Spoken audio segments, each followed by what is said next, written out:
Part 1. The Great Wall of China. A colossal testament to human endeavor, stretching thousands of miles across the landscape, a dragon of stone and brick snaking across mountains and deserts.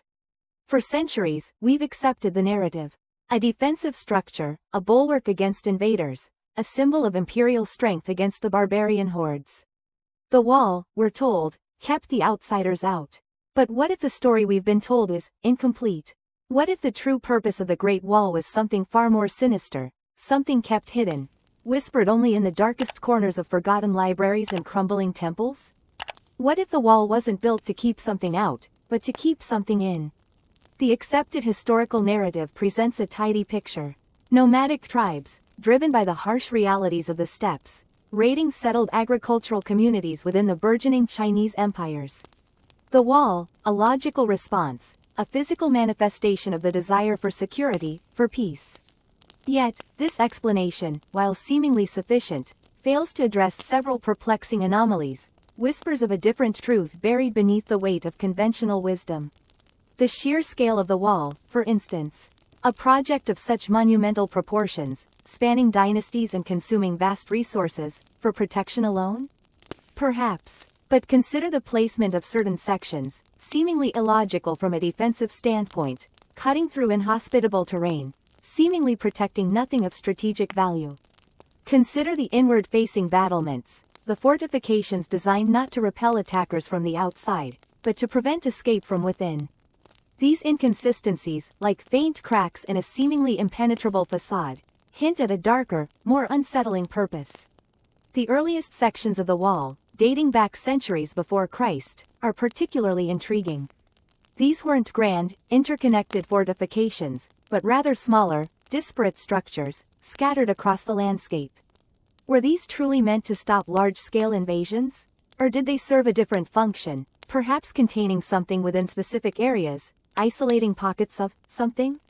The historical record is frustratingly vague, filled with gaps and contradictions, leaving room for speculation, for alternative interpretations.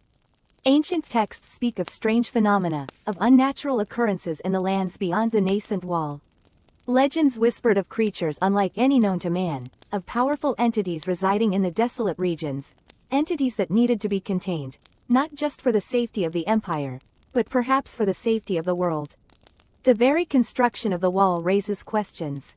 The sheer manpower required, the countless lives lost during its construction, the back-breaking labor, the relentless drive to expand and reinforce it over centuries. Was it all truly driven by fear of invasion? Or was there another motivating factor, a more pressing, perhaps even desperate need to complete the wall, to seal something away before it was too late? The answer may lie in the materials used, in the very stones and bricks that make up this colossal structure. Some researchers have posited that certain sections of the wall contain unusual materials, stones with properties not found in the surrounding areas, stones imbued with something. A faint energy, a subtle resonance, a whisper of forgotten power.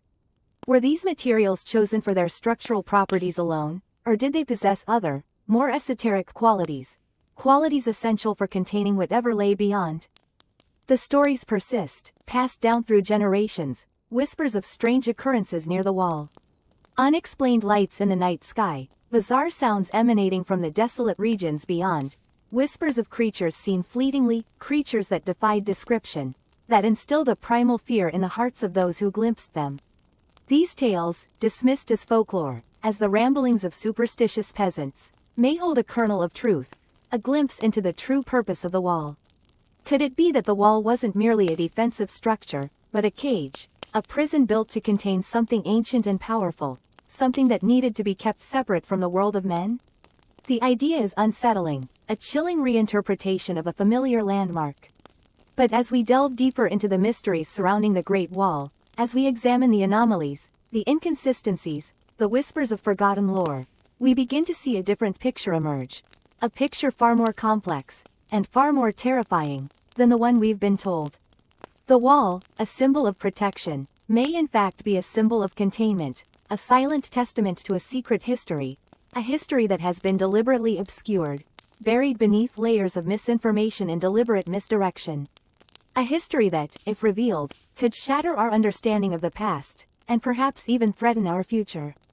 The wind howled a mournful dirge across the desolate landscape, mimicking the unease churning in my stomach. Professor Lee's words, "It wasn't built to keep something out," echoed in the hollow spaces of my mind. The enormity of the wall, its gray stones stretching like a petrified serpent across the horizon, suddenly felt less like a monument and more like a cage. A cage built for something unimaginably horrific. We continued our journey deeper into the heart of the structure. The tourist throngs had thinned considerably. Now, only a handful of intrepid souls dared venture so far. The silence, punctuated only by the wind and the crunch of our boots on the ancient stone, was oppressive.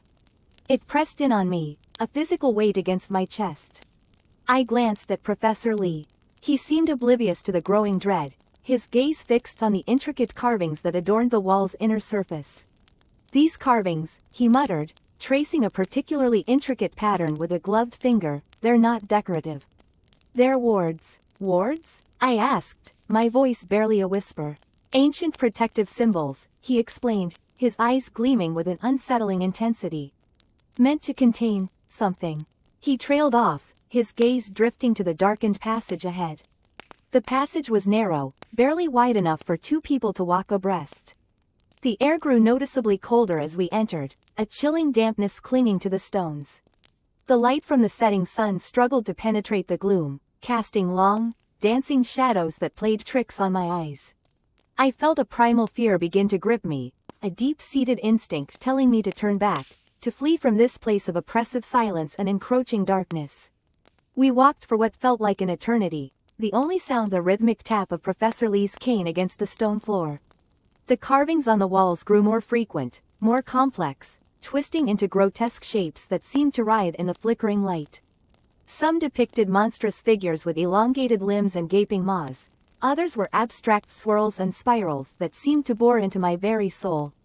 Suddenly, Professor Lee stopped, his hand raised. "Listen," he whispered. I strained my ears, but heard nothing beyond the wind. "I don't hear anything," I replied, my voice trembling slightly. "Exactly," he said, his voice barely audible. "The wind. It stops here." He was right. Within the confines of the passage, the wind that had howled relentlessly across the plains was completely absent. An unnatural stillness had fallen, a suffocating silence that seemed to amplify every beat of my heart. "We're close," Professor Lee murmured, his eyes fixed on the darkness ahead. He produced a small, ornate lantern from his bag and lit it. The flickering light revealed a large, iron gate set into the wall. It was covered in rust and ancient symbols, similar to the carvings we had seen earlier, but larger, more menacing. A heavy chain, thick as a man's arm, secured the gate. "This is it," Professor Lee said, his voice filled with a strange mixture of awe and fear. As he reached for the chain, a low growl echoed from the darkness beyond the gate. The sound was deep, guttural, and filled with an unimaginable malice. It vibrated through the very stones beneath our feet, resonating within the deepest parts of my being. I stumbled back, my heart pounding against my ribs.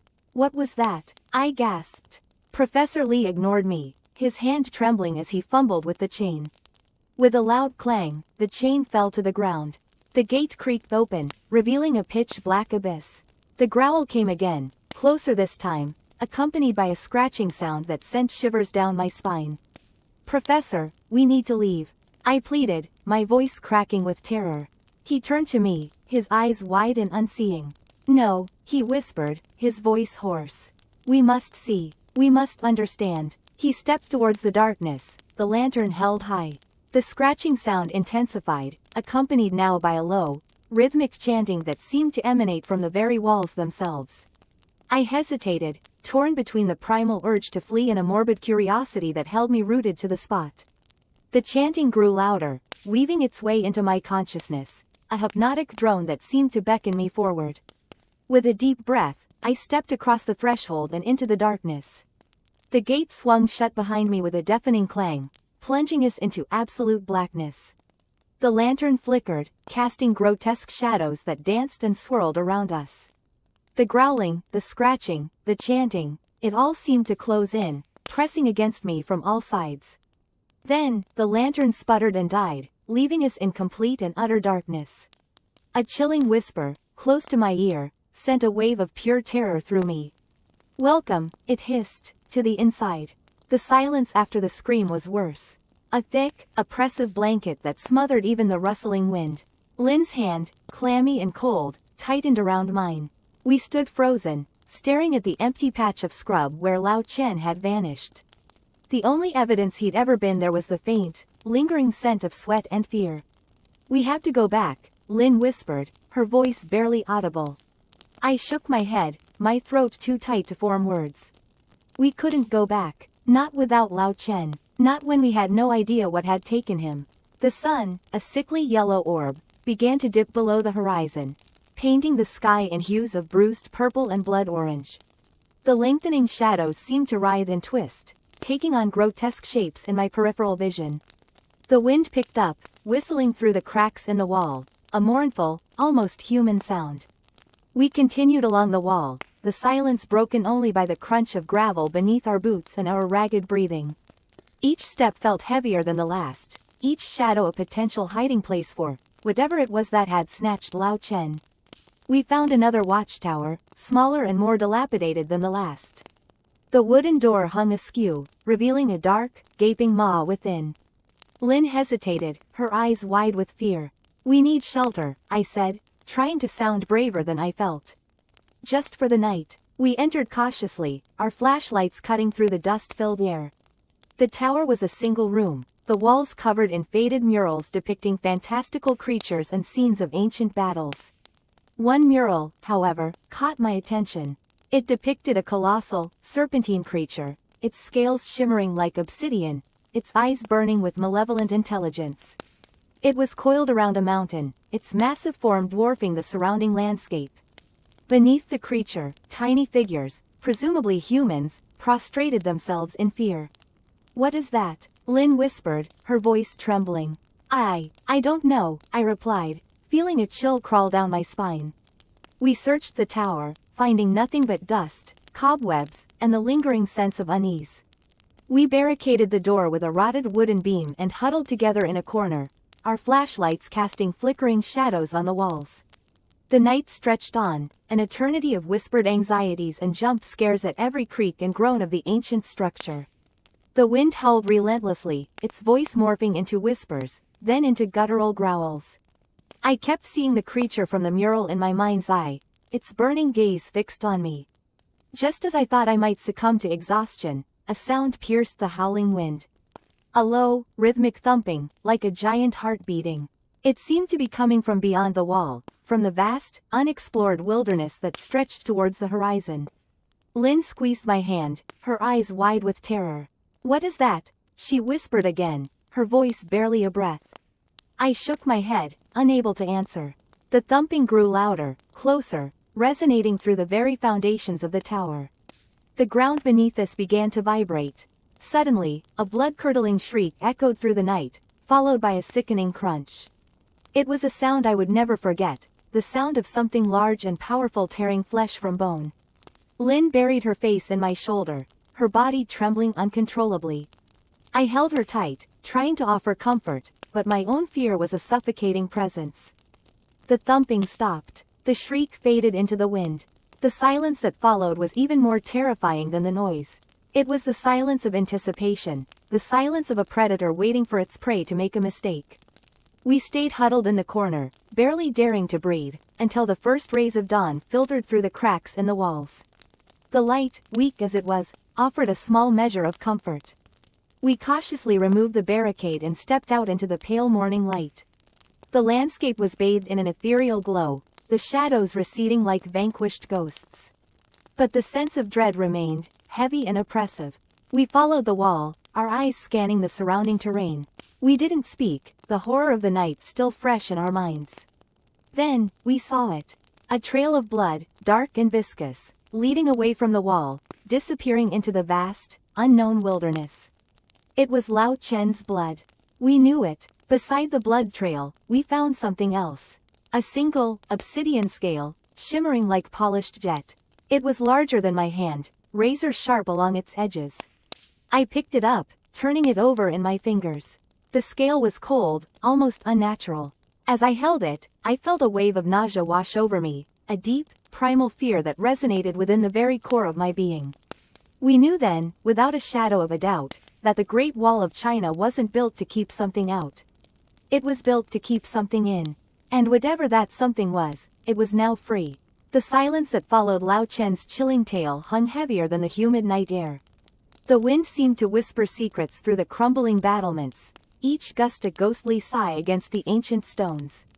We huddled closer to the sputtering fire, its flickering light painting grotesque shadows that danced and writhed across the weathered faces of the Great Wall. Dr. May broke the silence, her voice trembling slightly. So, the legends, they're not just stories? Lao Chen shook his head, his eyes reflecting the firelight like two embers. These are not stories, Dr. May. These are warnings. He pointed a gnarled finger towards the north, beyond the wall. My grandfather told me of a time, long before the Red Guards, when the Emperor's scholars disappeared one by one. They were studying ancient texts, texts even older than the wall itself. Texts that spoke of it. He spat on the ground, a gesture of revulsion. They say the scholars learned too much. They say it took them. And that the wall, built to keep out invaders, was actually reinforced to keep it in. A chill snaked down my spine. The air grew perceptibly colder, and a low, guttural growl echoed from beyond the wall, so deep it felt like a vibration in my bones rather than a sound. We all froze, straining our ears against the wind. Wolves, Jian whispered, his voice tight with fear. Just wolves. But Lao Chen shook his head again, slowly, deliberately. There are no wolves this close to the wall. Not anymore. Another growl, closer this time, deeper and more menacing. The ground beneath us seemed to tremble. We grabbed our packs, our movements jerky and panicked. Dr. May fumbled with her flashlight, its beam dancing nervously across the crumbling stonework. We need to go, I said, my voice barely a whisper. Now. We scrambled to our feet, our eyes darting towards the northern horizon. The darkness beyond the wall was absolute, impenetrable. The growls continued, punctuated by a series of sharp, clicking sounds that sent shivers down our spines. Lao Chen led the way, his pace surprisingly swift for a man his age. We followed, stumbling over the uneven ground, our packs digging into our shoulders. The wind whipped around us, carrying the unsettling sounds from beyond the wall, drawing ever closer. We ran for what felt like hours, the only sound our ragged breaths and the crunch of our boots on the ancient stone. The moon, hidden behind a thick layer of clouds, offered no guidance. The darkness was our enemy, concealing the path ahead and amplifying the growing sense of dread that gnawed at our insides. Finally, after what felt like an eternity, we reached a crumbling watchtower. Lao Chen pushed open the heavy wooden door, and we tumbled inside, collapsing onto the cold stone floor. We barricaded the door with a rotting wooden beam, our hearts pounding in our chests. The growls and clicking sounds were closer now, just outside the tower walls. We could hear something moving, something heavy and powerful, pacing back and forth. Dr. May shone her flashlight around the interior of the watchtower. The walls were covered in ancient graffiti, faded characters that seemed to shift and writhe in the flickering light. I noticed a recurring symbol, a spiral that seemed to pull my gaze inwards, a dizzying vortex of lines that made my head spin. What is that? I whispered, pointing to the symbol. Lao Chen squinted at the markings. The serpent's coil, he muttered. A symbol of consumption. Of oblivion. He looked up at us, his eyes wide with fear. They say it marks its territory with this symbol. A warning to those who stray too close. The clicking sounds intensified, accompanied by a low, guttural growl that resonated through the very stone of the tower. The ground trembled, dust and debris raining down from the ceiling. We huddled together, our breaths held tight in our chests, waiting for the inevitable. Suddenly, the wooden door groaned under immense pressure. The beam we had used to barricade the entrance splintered and cracked. A clawed hand, black and gnarled, reached through the widening gap, its talons scraping against the stone. We screamed, a chorus of terror that echoed in the confined space of the watchtower. The hand pulled back, and then, with a deafening roar that shook the very foundations of the wall, the door burst open. Standing in the entrance, silhouetted against the darkness, was a creature unlike anything we had ever seen. It was tall and gaunt, its skin a sickly, grayish green. Its eyes glowed with an unnatural red light, and its mouth was filled with rows of razor-sharp teeth. From its back sprouted a pair of leathery wings, folded tight against its body. And on its chest, burned into its flesh like a brand, was the symbol of the serpent's coil. The creature stepped into the watchtower, its gaze sweeping over us, and a chilling smile spread across its face. "Dinner is served," it hissed, its voice a guttural rasp that scraped against our ears. The silence in the tunnel was more oppressive than the darkness. My headlamp cast a weak, trembling circle, revealing only the rough-hewn stone and the slick, unnatural sheen coating it. The air hung thick and heavy, carrying a faint, metallic tang that made my stomach churn. Behind me, Lynn's breathing was shallow and rapid. "We should go back," she whispered, her voice barely audible above the drip, drip, drip of unseen water. "We can't," I replied, my voice tight. We'd come too far, delved too deep into the heart of the wall to turn back now. The whispers, the unsettling feeling of being watched, the strange markings, it all pointed to something more, something hidden beneath the stone and mortar. We needed answers. We pressed on, the tunnel narrowing until we had to move single file. The sheen on the walls intensified, almost glowing faintly in the headlamp's beam. It felt organic, alive. I stretched out a gloved hand and touched the wall. It was cold, unsettlingly smooth, and pulsed with a faint vibration. I recoiled instantly. "Did you feel that?" I asked, turning back to Lynn. She nodded, her face pale. "It's unsettling." The tunnel opened into a vast chamber. My headlamp struggled to penetrate the gloom, revealing only hints of its immense size. Stalactites hung like monstrous teeth from the ceiling, and the floor sloped downwards towards a central point shrouded in darkness. The air here was colder, heavier, and the metallic tang was almost overwhelming. The silence, however, was broken. A low, guttural humming filled the chamber, vibrating through the very stone beneath our feet. It seemed to emanate from the darkness at the center of the room, growing slowly in intensity.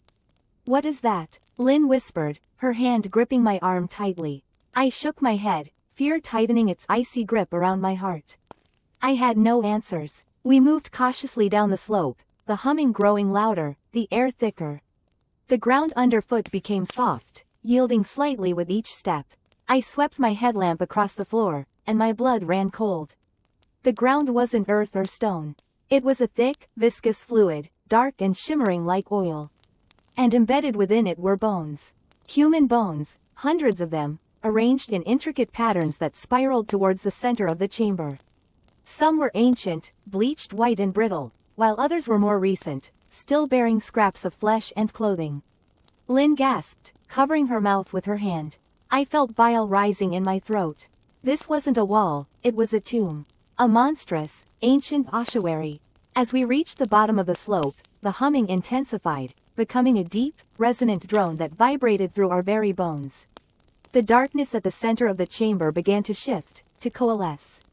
Slowly, horrifically, a shape began to emerge. It was immense, towering over us, its form indistinct in the gloom. It seemed to be made of the same dark, oily substance as the floor, constantly shifting and reforming. Tendrils of the substance reached out, dripping onto the bones, and a sickening sucking sound echoed through the chamber.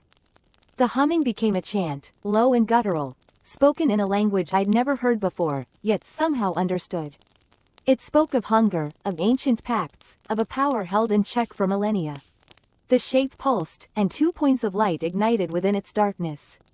They were eyes, vast and ancient, burning with a cold, inhuman intelligence. They fixed on us, and a wave of pure terror washed over me, paralyzing me in place. Lynn screamed, a high, piercing sound that echoed through the chamber. The creature, if it could be called that, shifted again, its form becoming more defined. It was vaguely humanoid, but impossibly large, its limbs long and sinuous, ending in razor-sharp claws. Its head was small in comparison to its body, dominated by those 2 burning eyes. It took a step towards us, the ground rippling and churning around its feet. The chanting grew louder, the air vibrating with its power. I knew, with a chilling certainty, that we were not meant to see this. We had stumbled upon something ancient, something powerful, something that should have remained hidden behind the stones of the Great Wall. We had opened the door, and now, whatever lay beyond was coming for us. Lynn pulled at my arm. We have to run, she screamed. I wanted to run. Every instinct in my body screamed at me to flee, to escape this place of death and darkness. But I was frozen, rooted to the spot by the sheer terror of what we had unleashed. The creature took another step, its shadow stretching over us, engulfing us in its darkness. The chanting reached a crescendo, and I felt a searing pain in my skull, as if my very thoughts were being pulled outwards. Then, just as I thought all hope was lost, a voice echoed through the chamber. A human voice, strong and commanding. Su Shou, it shouted, the word echoing through the chamber with surprising force. Stop. The creature paused, its burning eyes flickering. The chanting subsided, replaced by a low, guttural growl. From the tunnel behind us, a figure emerged. A small, wizened man, dressed in the simple robes of a monk. He held a small, intricately carved wooden staff in his hand, and his eyes, though aged and wrinkled, burned with an inner strength. He looked at us, then at the creature, and spoke again, his voice filled with an ancient power. You are not welcome here, he said, his words resonating with an unseen force. Return to the darkness from whence you came. The creature roared, its rage echoing through the chamber. But the old monk stood his ground, unflinching, the staff in his hand glowing faintly. The battle for the soul of the Great Wall had begun. The unearthed scrolls, fragile as moth wings, lay spread across the trestle table, illuminated by the flickering lantern.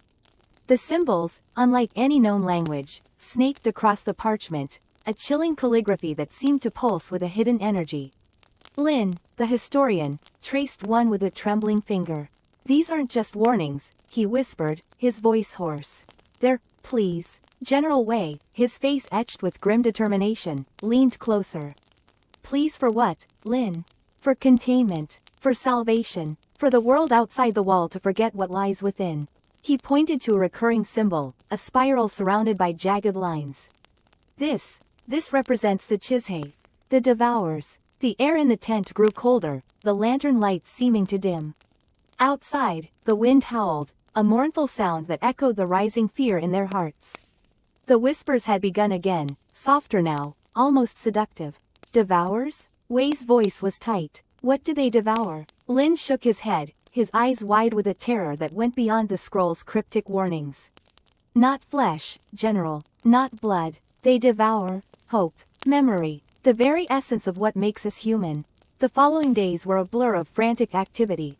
Wei, convinced by Lin's translations and driven by a primal fear for the future, ordered the reinforcement of the ancient gate. Teams worked day and night, hauling stones, mixing mortar, driven by a desperate energy that bordered on hysteria. The whispers seemed to grow stronger with each passing hour, weaving themselves into the fabric of their thoughts, planting seeds of doubt and despair. Soldiers began to report strange visions, fleeting glimpses of shadowy figures at the edge of their vision, whispers that seemed to emanate from the very stones of the wall itself. Morale plummeted. Some men deserted, driven mad by the unseen terror, fleeing into the desolate landscape beyond the fortifications, a fate arguably worse than facing whatever lurked within. One evening, as the sun bled across the horizon, painting the sky in hues of blood orange and bruised purple, Wei found Lin staring intently at a newly unearthed section of scroll. The historian's face was ashen, his eyes fixed on a particular passage. General, he croaked, his voice barely a whisper. There's a ritual. Wei's heart sank. A ritual. It implied something more than just containment. It implied worship. What kind of ritual? Lin swallowed hard, his eyes darting nervously towards the wall, as if expecting something to emerge from its shadowed ramparts. A sacrifice. A willing sacrifice. To appease the Chizhe, to keep them dormant. Wei felt a cold dread seep into his bones. A sacrifice. The whispers, the visions, the escalating fear, it all began to make a terrible, horrifying sense. The ancient emperors hadn't just built the wall to keep something in. They'd built it to feed something. What kind of sacrifice? Wei asked, dreading the answer. Lin pointed to the scroll, his finger trembling. The purest soul, the most innocent. Wei's gaze drifted towards the camp, where the children of the soldiers played, their laughter echoing eerily in the twilight. His stomach churned. He knew what Lin meant. He knew what the scrolls demanded. That night, sleep evaded him. The whispers were louder than ever, slithering into his dreams, twisting his thoughts. He saw the Chizhe, not as monstrous figures, but as voids, as absences, as the slow decay of everything he held dear. He saw the faces of the children, their innocent eyes filled with a trust that tore at his soul. He rose before dawn, his mind made up. He would not allow the Chizhe to break free. He would not condemn the world outside to the fate of those trapped within. But the price was unbearable. He summoned Lin and a handful of his most trusted soldiers. He explained his plan, his voice steady despite the turmoil within. He could see the horror in their eyes, the same horror that reflected in his own. But there was also a grim understanding, a shared acceptance of the terrible necessity. As the first rays of sunlight kissed the wall, casting long, ominous shadows, Wei stood before the ancient gate. In his arms, he held his own daughter, Mei, her small head nestled against his chest. She was asleep, oblivious to the horror unfolding around her, her soft breaths a counterpoint to the rising whispers. Lin stood beside him, holding a small, ornate dagger, its blade gleaming in the nascent light.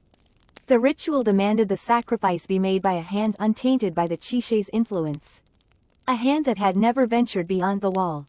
Lin's hand. Tears streamed down Wei's face as he whispered a silent prayer, a plea for forgiveness, a desperate hope that this sacrifice would be enough. He looked into his daughter's sleeping face, memorizing every detail, etching her image into his heart. He knew he would never forget her. He had to remember. He had to hold onto the memory, even as the Chizhe clawed at the edges of his mind, trying to devour it. He closed his eyes, steeling himself against the agonizing grief that threatened to consume him. Then, he nodded to Lin. The screams that followed were swallowed by the wall, a chilling prelude to the silence that descended upon the land. A silence broken only by the whispers, now fainter, more subdued, as if sated, at least for a while.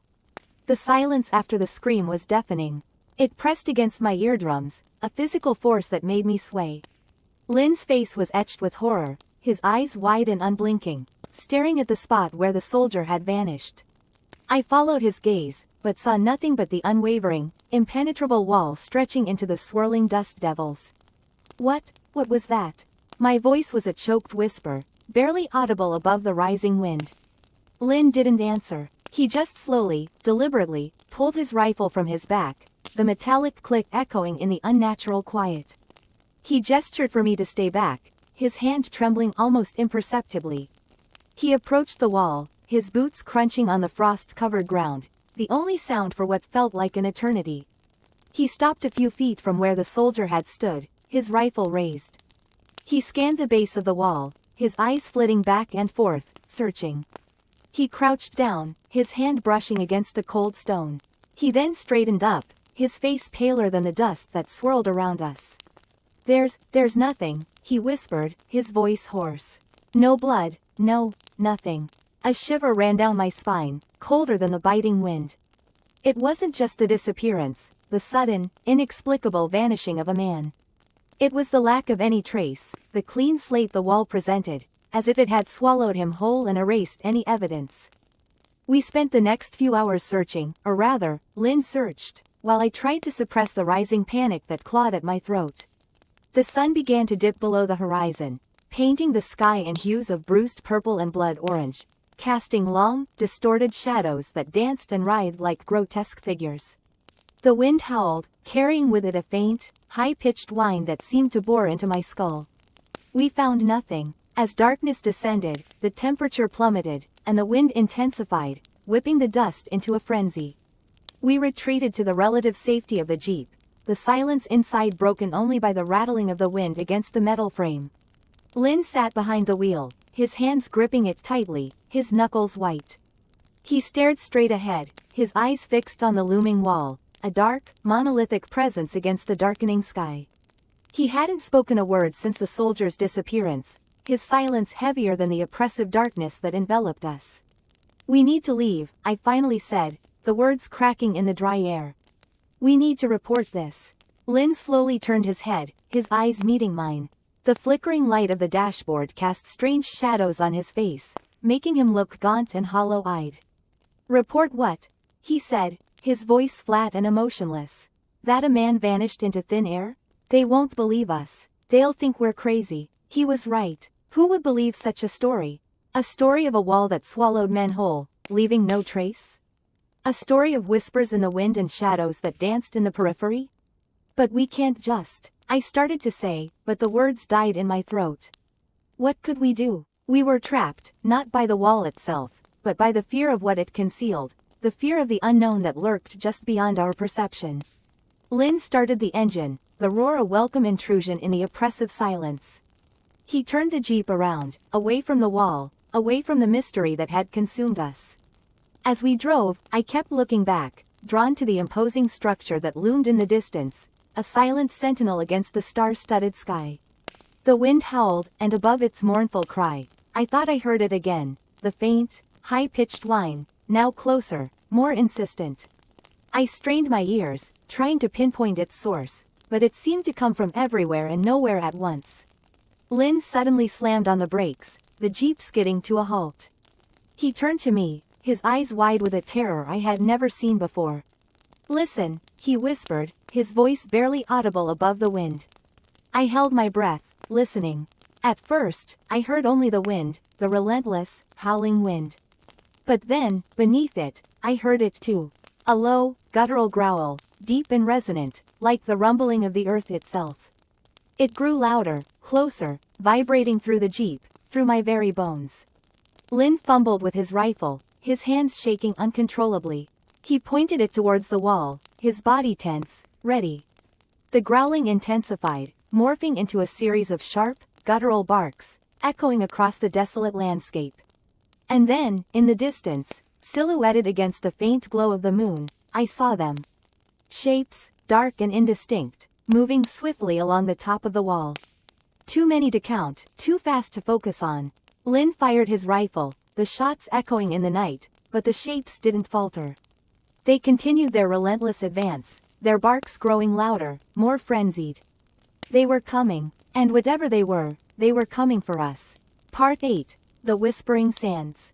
The unearthed inscription, now painstakingly cleaned and translated, sent chills deeper than the Gobi Desert wind. It spoke not of invaders, but of a plague, a creeping madness that twisted flesh and bone, a corruption that started in the mind and spread outward like a blooming, poisonous flower.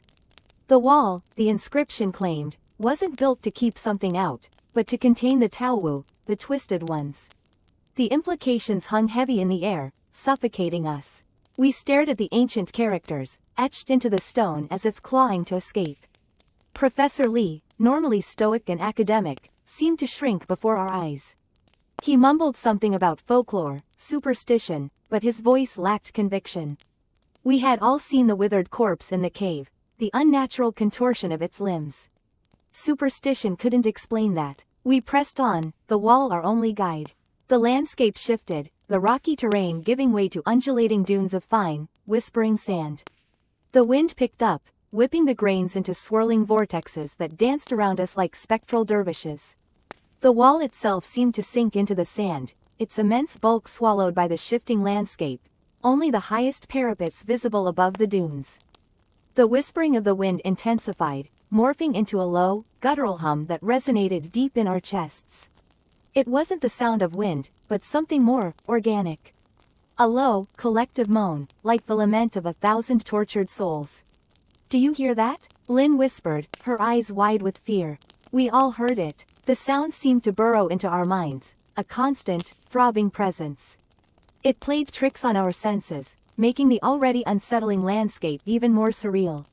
Shadows seemed to stretch and distort, the whispering sands taking on monstrous shapes that shifted and writhed at the periphery of our vision. The next few days were a blur of exhaustion and paranoia.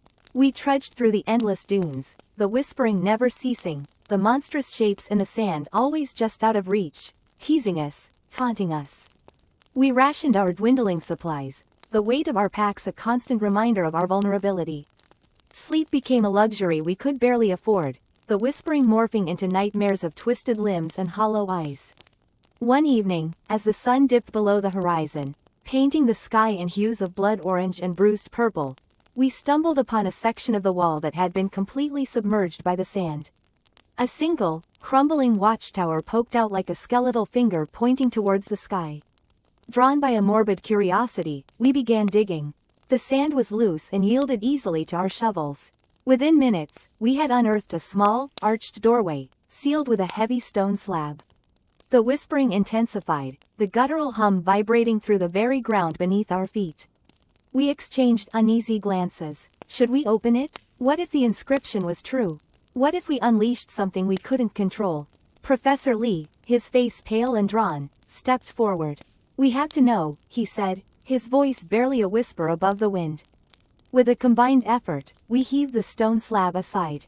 A gust of stale, fetid air rushed out, knocking us back. The stench was overwhelming, a sickening mix of decay and something else. Something acrid and metallic, like the smell of burning flesh.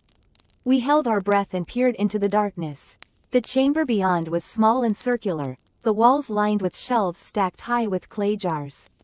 The air inside was thick with dust, illuminated only by the fading light from the setting sun. As my eyes adjusted to the gloom, I noticed something moving in the shadows. A small, hunched figure, its back to us, was rummaging through the jars. "Hello?" Professor Lee called out, his voice trembling. The figure froze. Slowly, it turned. The scream died in my throat. The creature, if it could even be called that, was humanoid in shape, but its skin was stretched taut over its bones, its limbs twisted at unnatural angles. Its head lolled to one side, connected to its body by a thin strip of sinew. Its eyes, two empty sockets, stared through us, devoid of any semblance of life or humanity. And then, it spoke. Its voice was a rasping whisper, the same whispering we had been hearing for days, only amplified, concentrated, chilling us to the bone. "Welcome," it hissed, its jaw clicking open and closed, revealing rows of needle-sharp teeth. "We have been expecting you." Behind it, in the shadows, more shapes began to stir. More twisted ones, emerging from the jars, their eyes burning with an unnatural light. We were trapped. The wall, built to contain the Taowu, had become our prison. And the whispering sands, once a mystery, were now a chorus of welcome from the horrors within. Part 9. The Whispering Earth. The tremor returned, a low growl that vibrated through the soles of Lin's boots. The ground seemed to breathe, expanding and contracting with a slow, sickening rhythm. The air grew colder, a bone-chilling draft that slithered down the back of her neck despite the heavy parka. May, her face pale and drawn, clutched the ancient scroll tighter, her knuckles white. "It feels closer," she whispered, her voice barely audible above the wind whistling through the crenellations. The sun, a pale disk in the hazy sky, offered little warmth. Shadows stretched long and distorted across the desolate landscape, whispering secrets Lin didn't want to hear. They pressed onward, the silence broken only by the crunch of their boots on the frosted ground and the rhythmic thudding of Lin's heart. They reached a crumbling watchtower, its stone scarred and blackened as if by fire. Inside, the air was thick with the smell of dust and decay. Graffiti covered the walls, faded symbols and characters that Lin couldn't decipher. May, however, stopped dead, her eyes fixated on a particular section of the wall. "This," she trailed off, her voice trembling. "This is a warning." Lin joined her, peering at the intricate carvings. They depicted grotesque figures, twisted and elongated, with limbs too long and eyes too large. They were intertwined, writhing, clawing at each other, their mouths open in silent screams. Beneath the figures, a series of characters were etched into the stone. "What does it say?" Lin asked, her breath catching in her throat. May traced the characters with a trembling finger, her lips moving silently as she translated. "It speaks of a hunger," she whispered, her voice barely a breath. "A hunger that cannot be sated. A hunger that consumes all." Lin felt a chill crawl up her spine. The carvings weren't just a warning, they were a depiction of a nightmare. A nightmare that felt increasingly real. "It also speaks of a ritual," May continued, her voice strained. "A ritual performed to appease the hunger." "Appease?" Lin echoed, a knot forming in her stomach. "What kind of ritual?" May pointed to another section of the wall, where a series of smaller carvings depicted figures prostrating themselves before a towering, shadowy form. "Sacrifice," she said, her voice barely above a whisper. "Human sacrifice." Lin's stomach churned. The thought of it, the sheer barbarity, was sickening. But why? she asked, her voice trembling. Why would they do such a thing? May shook her head, her eyes wide with fear. To keep it contained, she whispered. To keep it from breaking through. A sudden gust of wind howled through the tower, extinguishing their flickering lantern and plunging them into darkness. Lynn gasped, her heart pounding in her chest. The darkness felt oppressive, suffocating. She could hear May's ragged breathing beside her, and the sound of the wind seemed to morph into a low, guttural growl. Then, she heard it. A faint whispering, coming from deep within the earth. It was a chilling, inhuman sound, like the rustling of dry leaves mixed with the scraping of bone against stone. It grew louder, closer, filling the tower with its unsettling presence. What is that? Lynn whispered, her voice barely audible above the growing sound. May didn't answer. She was trembling uncontrollably, her eyes wide with terror. Lynn fumbled for her lighter, her fingers shaking so badly she could barely strike the flint. Finally, a small flame flickered to life, casting dancing shadows on the walls. The whispering intensified, and Lynn realized it wasn't coming from the earth. It was coming from the walls. From the very stones of the Great Wall itself. The carvings seemed to shift and writhe in the flickering light, the grotesque figures contorting into even more horrific shapes. The air grew colder, and Lynn could feel a pressure building in her ears, a sensation of immense weight pressing down on her. May screamed, a high-pitched, blood-curdling sound that echoed through the tower. Lynn spun around, her heart leaping into her throat. May was pointing towards the entrance, her eyes wide with horror. Lynn followed her gaze, and her blood ran cold. Standing in the doorway, silhouetted against the dim light of the setting sun, was a figure. It was tall and impossibly thin, its limbs elongated and twisted at unnatural angles. Its head was disproportionately large, and its eyes, glowing with an eerie red light, seemed to bore into Lynn's soul. It didn't move, didn't speak, just stood there, radiating an aura of pure, unadulterated malice. The whispering intensified, resonating from the creature and the walls, intertwining into a cacophony of dread. Lynn knew, with a chilling certainty, that this was what the wall was built to contain. This was the hunger, and it was no longer contained. The creature took a step forward, its shadow stretching across the floor, reaching for them. Lynn knew they had to run. They had to escape, but her legs felt like lead, her body paralyzed by fear. The whispering turned into a guttural growl, and the creature smiled, revealing rows of needle-sharp teeth. The hunt had begun. Part 10. Whispers of Jade. The silence after the scream was thicker than the dust coating the ancient scrolls. Li Wei stared at the empty doorway where Mei Lin had stood moments before, his heart a frantic drum against his ribs. The wind howled through the crumbling watchtower, a mournful cry that seemed to echo the unseen terror. Jian, his face ashen, gripped the hilt of his Dao sword. Mei Lin, Li Wei croaked, his voice raw. He took a hesitant step towards the open door, the darkness beyond seeming to pulse with a malevolent energy. Jian grabbed his arm, his grip like iron. No, Li Wei, it's gone. Whatever took her. He swallowed hard. We can't follow. Li Wei pulled free, a desperate flicker of hope burning in his eyes. We have to try. She's our friend. He snatched a burning torch from the wall sconce, the flickering flames casting dancing shadows that writhed like grasping claws. Jian reluctantly followed, his sword held out before him like a shield. The passage beyond the doorway led down a steep, narrow staircase, the air growing colder with each descending step. The silence was broken only by the scrape of their boots on the worn stone and the distant drip of water. The stairs opened into a vast subterranean chamber, the air thick with the smell of damp earth and something ancient, something unsettlingly organic. The torchlight flickered, revealing walls carved with intricate bas-reliefs. Grotesque figures twisted and writhed in silent agony, their limbs elongated and distorted, their eyes wide with an eternal terror. Serpent-like creatures coiled around them, their fangs bared in perpetual snarls. Li Wei felt a chill crawl down his spine. He recognized the creatures. They were the same ones depicted in the scrolls, the guardians of the imprisoned thing. This is it, Jian whispered, his voice barely audible above the drip of water. This is where they kept it. The chamber stretched into the darkness beyond the reach of their torchlight, the scale of it impossible to comprehend. In the center of the chamber, bathed in an unnatural luminescence, stood a massive jade structure. It was roughly cylindrical, its surface covered in intricate carvings similar to those on the walls, but far more elaborate, pulsating with a faint, inner light.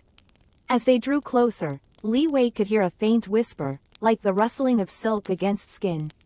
It seemed to emanate from the jade cylinder itself, a chorus of voices too numerous to count, speaking in a language he didn't understand, yet felt deep within his bones. Jian stopped, his face a mask of fear. "We shouldn't be here," he whispered, his voice trembling. "This is forbidden." Li Wei ignored him, drawn towards the jade structure as if by an unseen force. He reached out a trembling hand and touched the smooth, cool surface. The whispering intensified, the voices growing louder, clearer. He could almost make out words, fragments of a language that seemed to twist and writhe in his mind, like the carvings on the walls. He felt a strange pull, a yearning to understand, to become part of the whispering chorus. Suddenly, a sharp cry ripped through the air. Li Wei jerked back, his heart pounding. It was Mei Lin's voice, but distorted, filled with an unimaginable agony. He spun around, his torch casting wild shadows that danced across the grotesque carvings. "Mei Lin," he shouted, his voice echoing in the vast chamber. The whispering intensified, drowning out his cry. The jade cylinder pulsed with a brighter light, the carvings seeming to shift and writhe before his eyes. He felt a presence behind him, something vast and cold, something that radiated an aura of ancient malice. He turned slowly, his breath catching in his throat. Standing in the flickering torchlight was a figure he could barely comprehend. It was humanoid in shape, but impossibly tall, its limbs elongated and distorted, its skin a sickly pale green. Its eyes, large and black, burned with an unholy light. And from its back, like grotesque wings, sprouted a mass of writhing, serpent-like appendages. It was one of the creatures from the carvings, but larger, more terrifying than he could have ever imagined. And in its hand, held aloft like a grotesque trophy, was Mei Lin. Her eyes were wide with terror, her body limp and lifeless. The creature opened its maw, revealing rows of needle-sharp teeth. A low growl rumbled from its throat, the whispering intensifying, becoming a cacophony of voices that threatened to shatter Li Wei's sanity. Jian screamed and lunged forward, his dao flashing in the torchlight. The creature barely registered the attack. With a flick of its wrist, it sent Jian flying across the chamber, his body impacting the far wall with a sickening thud. Li Wei stood frozen, his mind reeling. He knew, with a chilling certainty, that Jian was dead. And he knew, with an even deeper dread, that he would be next. The creature turned its gaze upon him, its black eyes burning into his soul.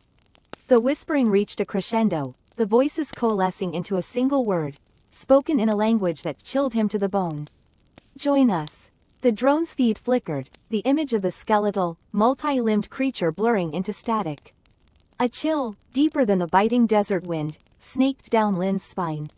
The signal returned, showing the creature now perched atop one of the watchtowers, its elongated, bony fingers drumming a dissonant rhythm against the ancient stone. Its head, or what Lin assumed was its head, swiveled, too fast for the drone's camera to track, giving the impression of a blurry, shifting mass of shadow. "It's aware," whispered Dr. May, her voice tight with a mixture of awe and terror. "It knows we're watching." Lin swallowed hard, his hand hovering over the drone's controls. He zoomed in, trying to get a clearer image. The creature's face resolved into a cluster of dark, empty sockets, surrounded by a network of pulsing veins. There was something unsettlingly familiar about the configuration, something that tugged at the edge of his memory. He felt a sudden, instinctive urge to pull the drone back, to sever the connection and pretend he hadn't seen anything. But the scientist in him, the morbid curiosity, pushed him forward. He nudged the drone closer, ignoring Dr. May's gasp of protest. The creature reacted instantly. It let out a low, guttural growl, a sound that seemed to vibrate through the very air, bypassing the drone's microphone and resonating directly in Lin's bones. The sockets in its face, previously empty, now pulsed with a sickly, internal light, the color of decaying flesh. Suddenly, the feed cut out completely. The drone, their only eye into the forbidden zone, had gone dark. Silence descended on the observation post, heavy and oppressive. The wind howled outside, a mournful cry that seemed to echo the unspoken dread in the room. It's gone, Lin muttered, his voice hollow. Dr. May reached out and placed a hand on his shoulder. We need to leave, Lin. Now. He nodded, a sense of urgency gripping him. They packed up their equipment, their movements hurried and clumsy. The familiar comfort of their research, the intellectual curiosity that had driven them this far, had evaporated, replaced by a primal fear. The Great Wall wasn't a historical marvel anymore, it was a cage, and they were standing too close to the bars. As they drove back towards Beijing, the setting sun painted the sky in shades of blood orange and bruised purple. The vast, undulating landscape, once a symbol of China's enduring strength, now felt sinister, pregnant with an unknown threat. Back at their temporary lab, Lin couldn't shake the image of the creature from his mind. The pulsing sockets, the unsettling familiarity.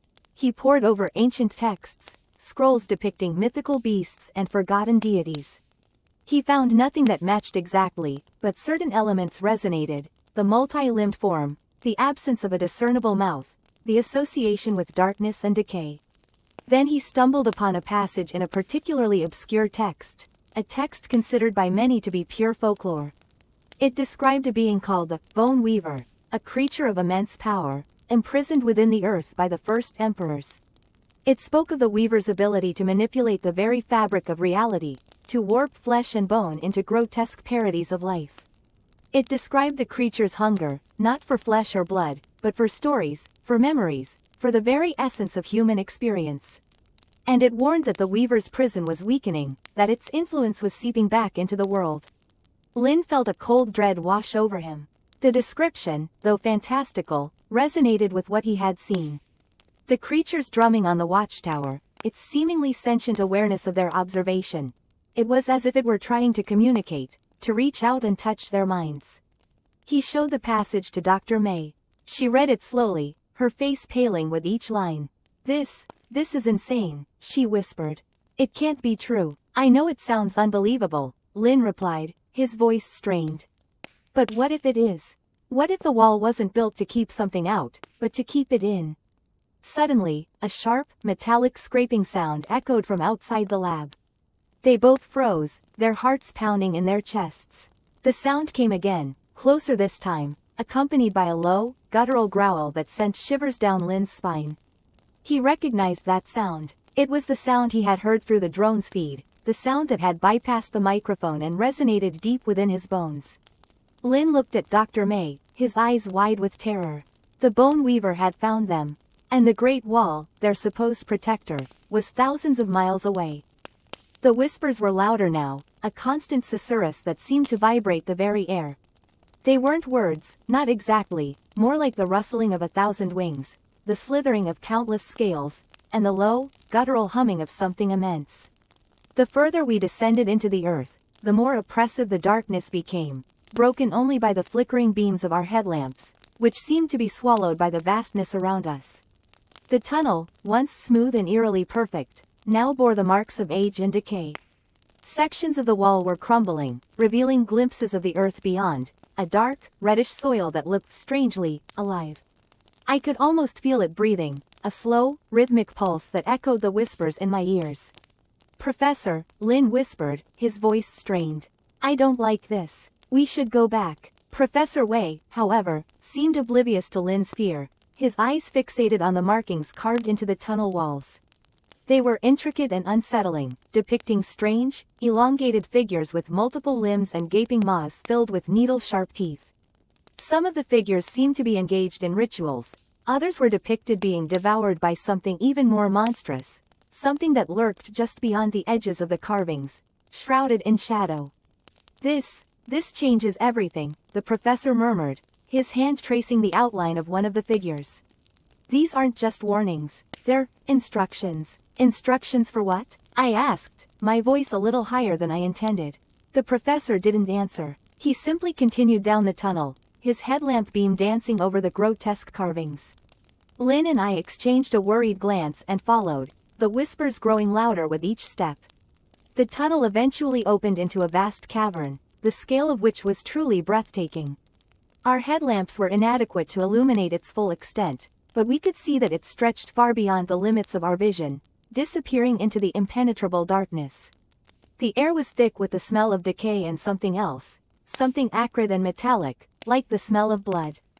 In the center of the cavern, illuminated by a strange, phosphorescent glow, stood a colossal structure.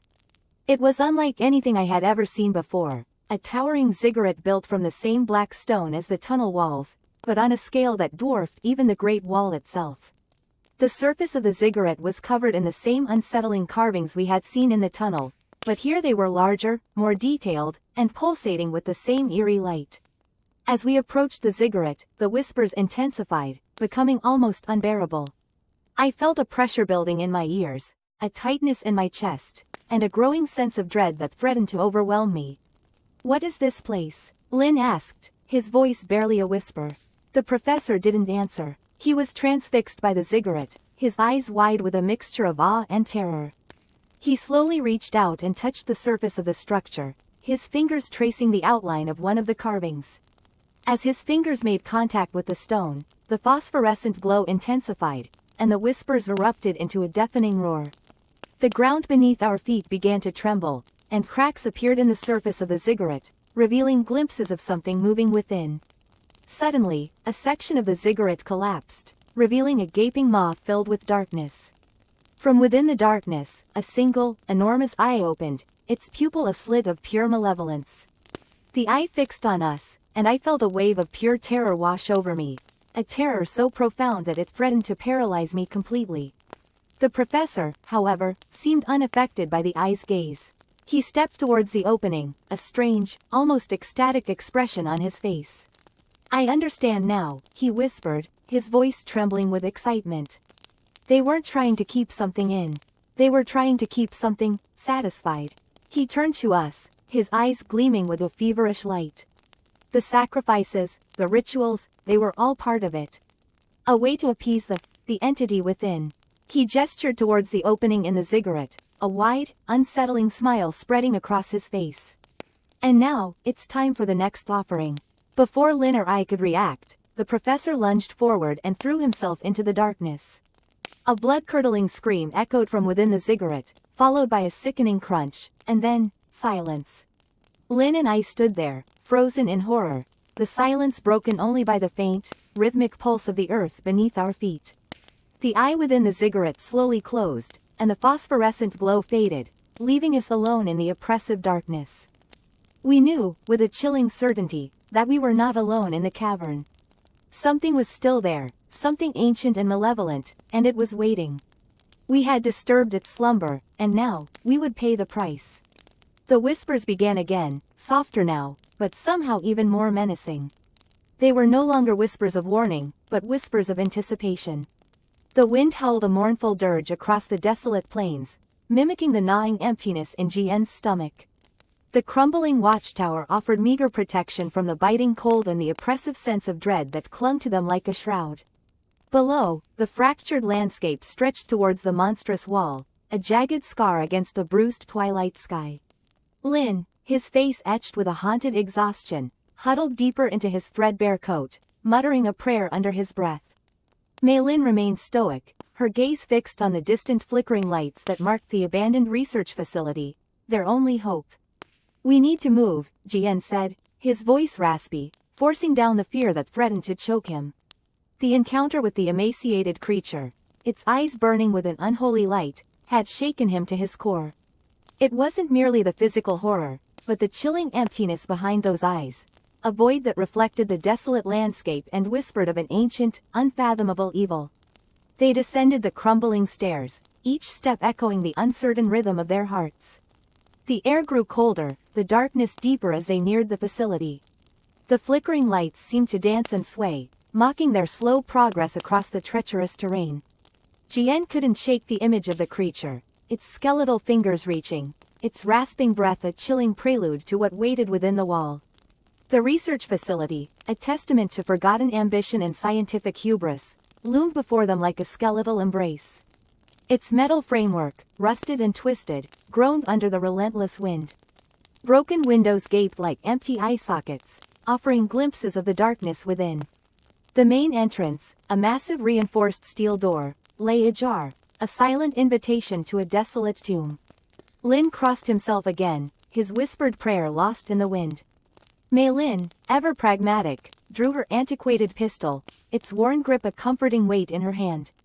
Jian gripped his makeshift spear, the sharpened branch a flimsy shield against the unknown horrors that awaited. They entered the facility, the air thick with the smell of dust, decay, and something else, something indefinable, yet deeply unsettling. The flickering emergency lights cast long, dancing shadows, transforming mundane objects into monstrous shapes. Corridors stretched before them, lined with abandoned equipment, scattered papers, and the ghosts of frantic research. They followed the flickering lights deeper into the facility, their footsteps echoing in the oppressive silence. The walls were covered in cryptic symbols, equations scrawled in a frantic hand, interspersed with chilling illustrations of grotesque creatures, their forms disturbingly familiar. They found a central control room, its walls covered in flickering monitors displaying static and garbled data. A single computer terminal remained active, its screen displaying a looping video feed.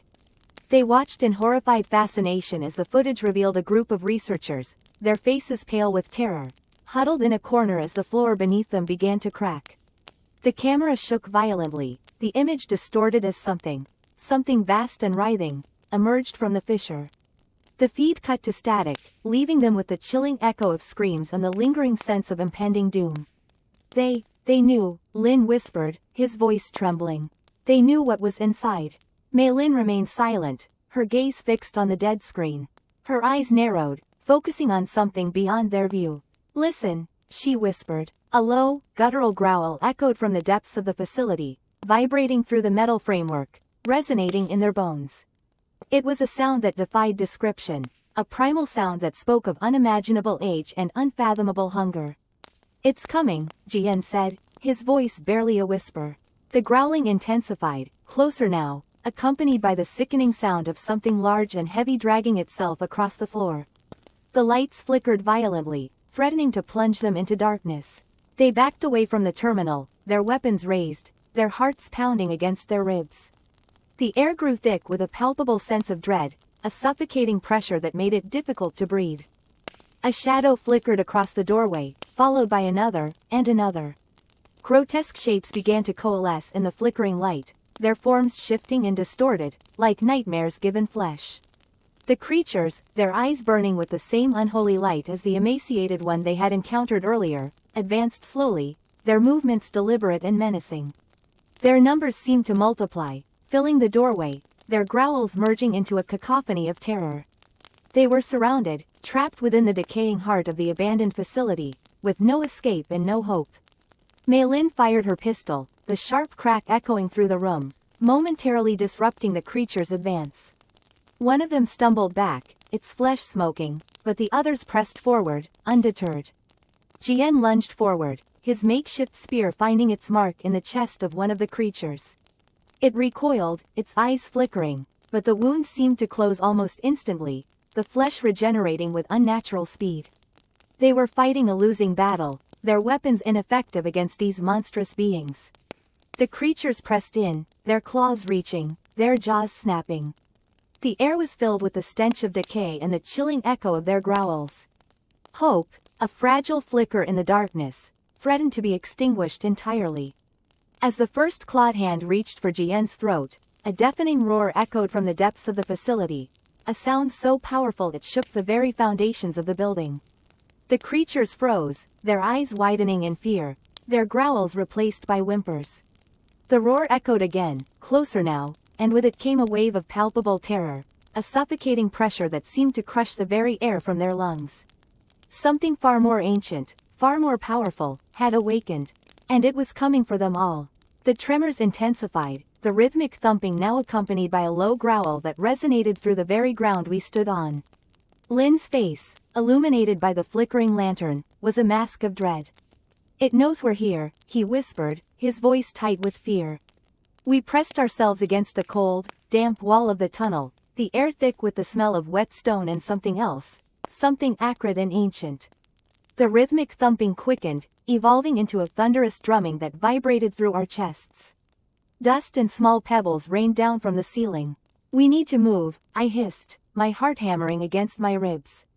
Now, Lin nodded, his eyes wide with terror.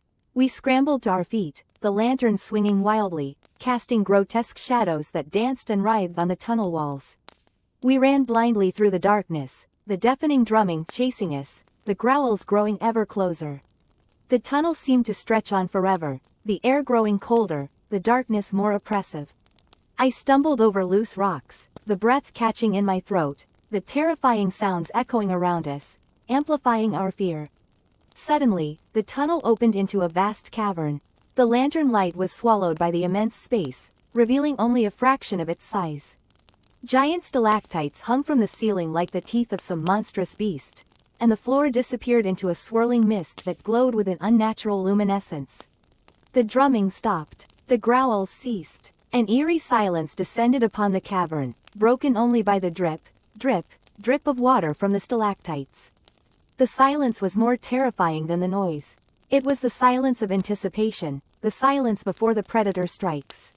Lin raised the lantern, its feeble light barely penetrating the swirling mist. What is this place?" he whispered, his voice trembling. I shook my head, my throat too dry to speak. I had no answers. I had never seen, never imagined, anything like this. Then, we saw it. A shape began to coalesce in the mist, a colossal silhouette against the ethereal glow. It was humanoid, but impossibly large, its head scraping against the cavern ceiling. Its limbs were long and spindly, ending in hands that were more like claws. And from its head, radiating outwards like a grotesque halo, were vast, branching antlers, each point tipped with a pulsating light. The creature stood motionless, its presence filling the cavern with an oppressive dread. We were frozen in terror, unable to move, unable to breathe. Slowly, the creature lowered its head, its antler lights casting long, dancing shadows across the cavern floor. Its face, finally illuminated by the lantern light, was a nightmare of bone and sinew, its eyes empty sockets filled with the same unnatural glow as the mist. A long, thin tongue flickered from its mouth, tasting the air. It spoke, its voice a low, guttural rumble that seemed to vibrate through the very rock of the cavern. The language was alien, unlike anything I had ever heard, yet somehow, I understood. It spoke of a time before time, of a world ruled by beings of immense power. It spoke of a cataclysm, a great war that shattered the world and imprisoned its kind within the confines of the Great Wall. It spoke of a hunger, a deep, gnawing hunger that had festered for millennia. And then, it spoke of us. It spoke of our intrusion, our violation of its prison. It spoke of the delicious fear that emanated from us, the sweet scent of mortality that tantalized its ancient senses. Lin whimpered, his grip on the lantern tightening. I closed my eyes, bracing myself for the inevitable. But the attack didn't come. Instead, the creature began to weep. The tears, glowing with the same unnatural light, streamed down its bony face, dripping onto the cavern floor with a sizzling hiss. It wept a mournful, soul-wrenching cry that echoed through the cavern, a lament for a lost world, a lost power. It spoke again, its voice now filled with a profound sadness. It spoke of its loneliness, its despair. It spoke of its longing for the world that was, for the companions it had lost. Then, it asked a question that chilled me to the bone. Will you stay with me? The creature's voice, despite its monstrous form, held a note of desperate pleading. It was the plea of a prisoner, the cry of a lonely soul trapped for eternity in the darkness. Lin and I exchanged a terrified glance. The lantern flickered, casting grotesque shadows that danced on the weeping face of the creature. The silence that followed was deafening, broken only by the creature's soft sobs and the drip, drip, drip of water from the stalactites. What could we possibly say? How could we respond to such a question? We were trapped between the unimaginable horror of this creature and the unbearable sadness of its plight. Trapped between our own terror and a pity we couldn't quite comprehend.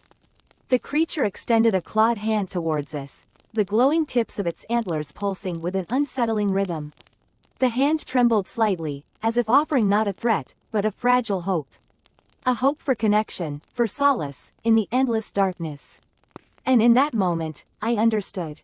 The true horror of the Great Wall wasn't what it kept in, but what it kept from. It wasn't a prison for a monster, but a tomb for a god. The parchment crumbled further in Jian's trembling hands. The ink, the color of dried blood, seemed to writhe on the decaying surface. He read the final passage aloud, his voice a dry rasp, and so, the Jade Emperor, in his infinite wisdom, built a cage, not of iron or stone, but of the very essence of fear. He imprisoned the shadow of the first emperor within, binding it to the land, a sacrifice to ensure the dawn. But the shadow hungers, it whispers, and the wall listens. A chill, deeper than the mountain air, settled over Jian. He looked at the others huddled around the flickering oil lamp. Mei Lin's face was pale, her eyes wide with a terror that mirrored his own. Lao Chen, the grizzled veteran who'd seen more than his share of horrors within the wall, simply stared into the flames, his face etched with grim resignation.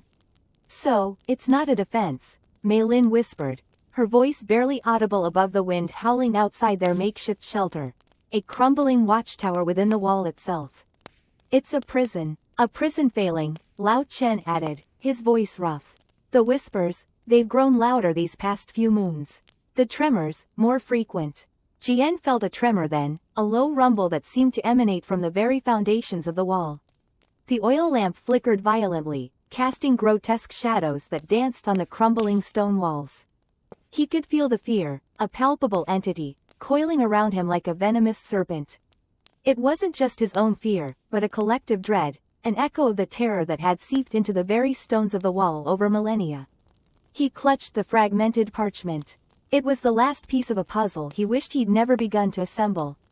The legends of the wall spoke of barbarian hordes, of warring kingdoms. But the truth, unearthed piece by painstaking piece from forgotten texts and whispered stories, was far more horrifying. The wall wasn't built to keep something out. It was built to keep something in. Something far older, far more terrifying than any human enemy. The shadow of the first emperor. Another tremor shook the watchtower, sending dust raining down from the ceiling. Jian's eyes were drawn to the narrow window, a sliver of darkness framed by crumbling stone. He thought he saw movement in the shadows beyond, a flicker of something vast and inhuman, silhouetted against the starless sky. He stumbled back, his heart pounding against his ribs. What is it? Mei Lin gasped, clutching his arm. Jian shook his head, unable to speak. He couldn't be sure what he'd seen. It could have been a trick of the light, a figment of his overwrought imagination. But the primal fear that gripped him told him otherwise. Lao Chen moved to the window, peering out into the darkness. He stood there for a long moment, his back rigid, before turning back to them, his face ashen. It's coming, he said, his voice barely a whisper.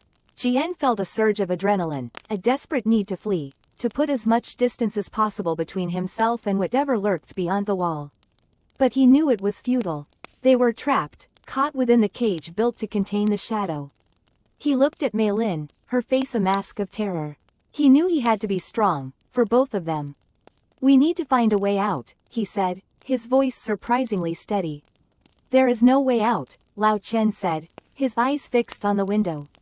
Not anymore. Another tremor, stronger this time, rocked the watchtower. Cracks spider-webbed across the walls. The sound of crumbling stone echoed through the night. Jian drew his sword, the cold steel a small comfort in the face of the encroaching darkness. He knew it was a futile gesture, a blade against a shadow, but it was all he had. Then, a sound. Not the rumble of the earth, not the howl of the wind, but a whisper. A low, insidious whisper that seemed to penetrate the very core of his being. It spoke not in words, but in emotions, in primal fears and ancient terrors. It was the voice of the shadow, and it was calling to them. Jian felt Mei Lin tremble beside him. He could see the fear in her eyes, the growing despair. He wanted to tell her it would be all right, but he knew the words would be hollow. There was nothing all right about this. They were trapped in a nightmare, and the monster was waking up. The whispering grew louder, filling the air, vibrating within their bones. The tremors intensified, the watchtower groaning under the strain. Jian gripped his sword tighter, his knuckles white. He knew it was only a matter of time before the wall crumbled completely, before the shadow was unleashed upon the world. Then, through the narrow window, he saw it. A vast, amorphous shape, darker than the night itself, rising from the earth beyond the wall.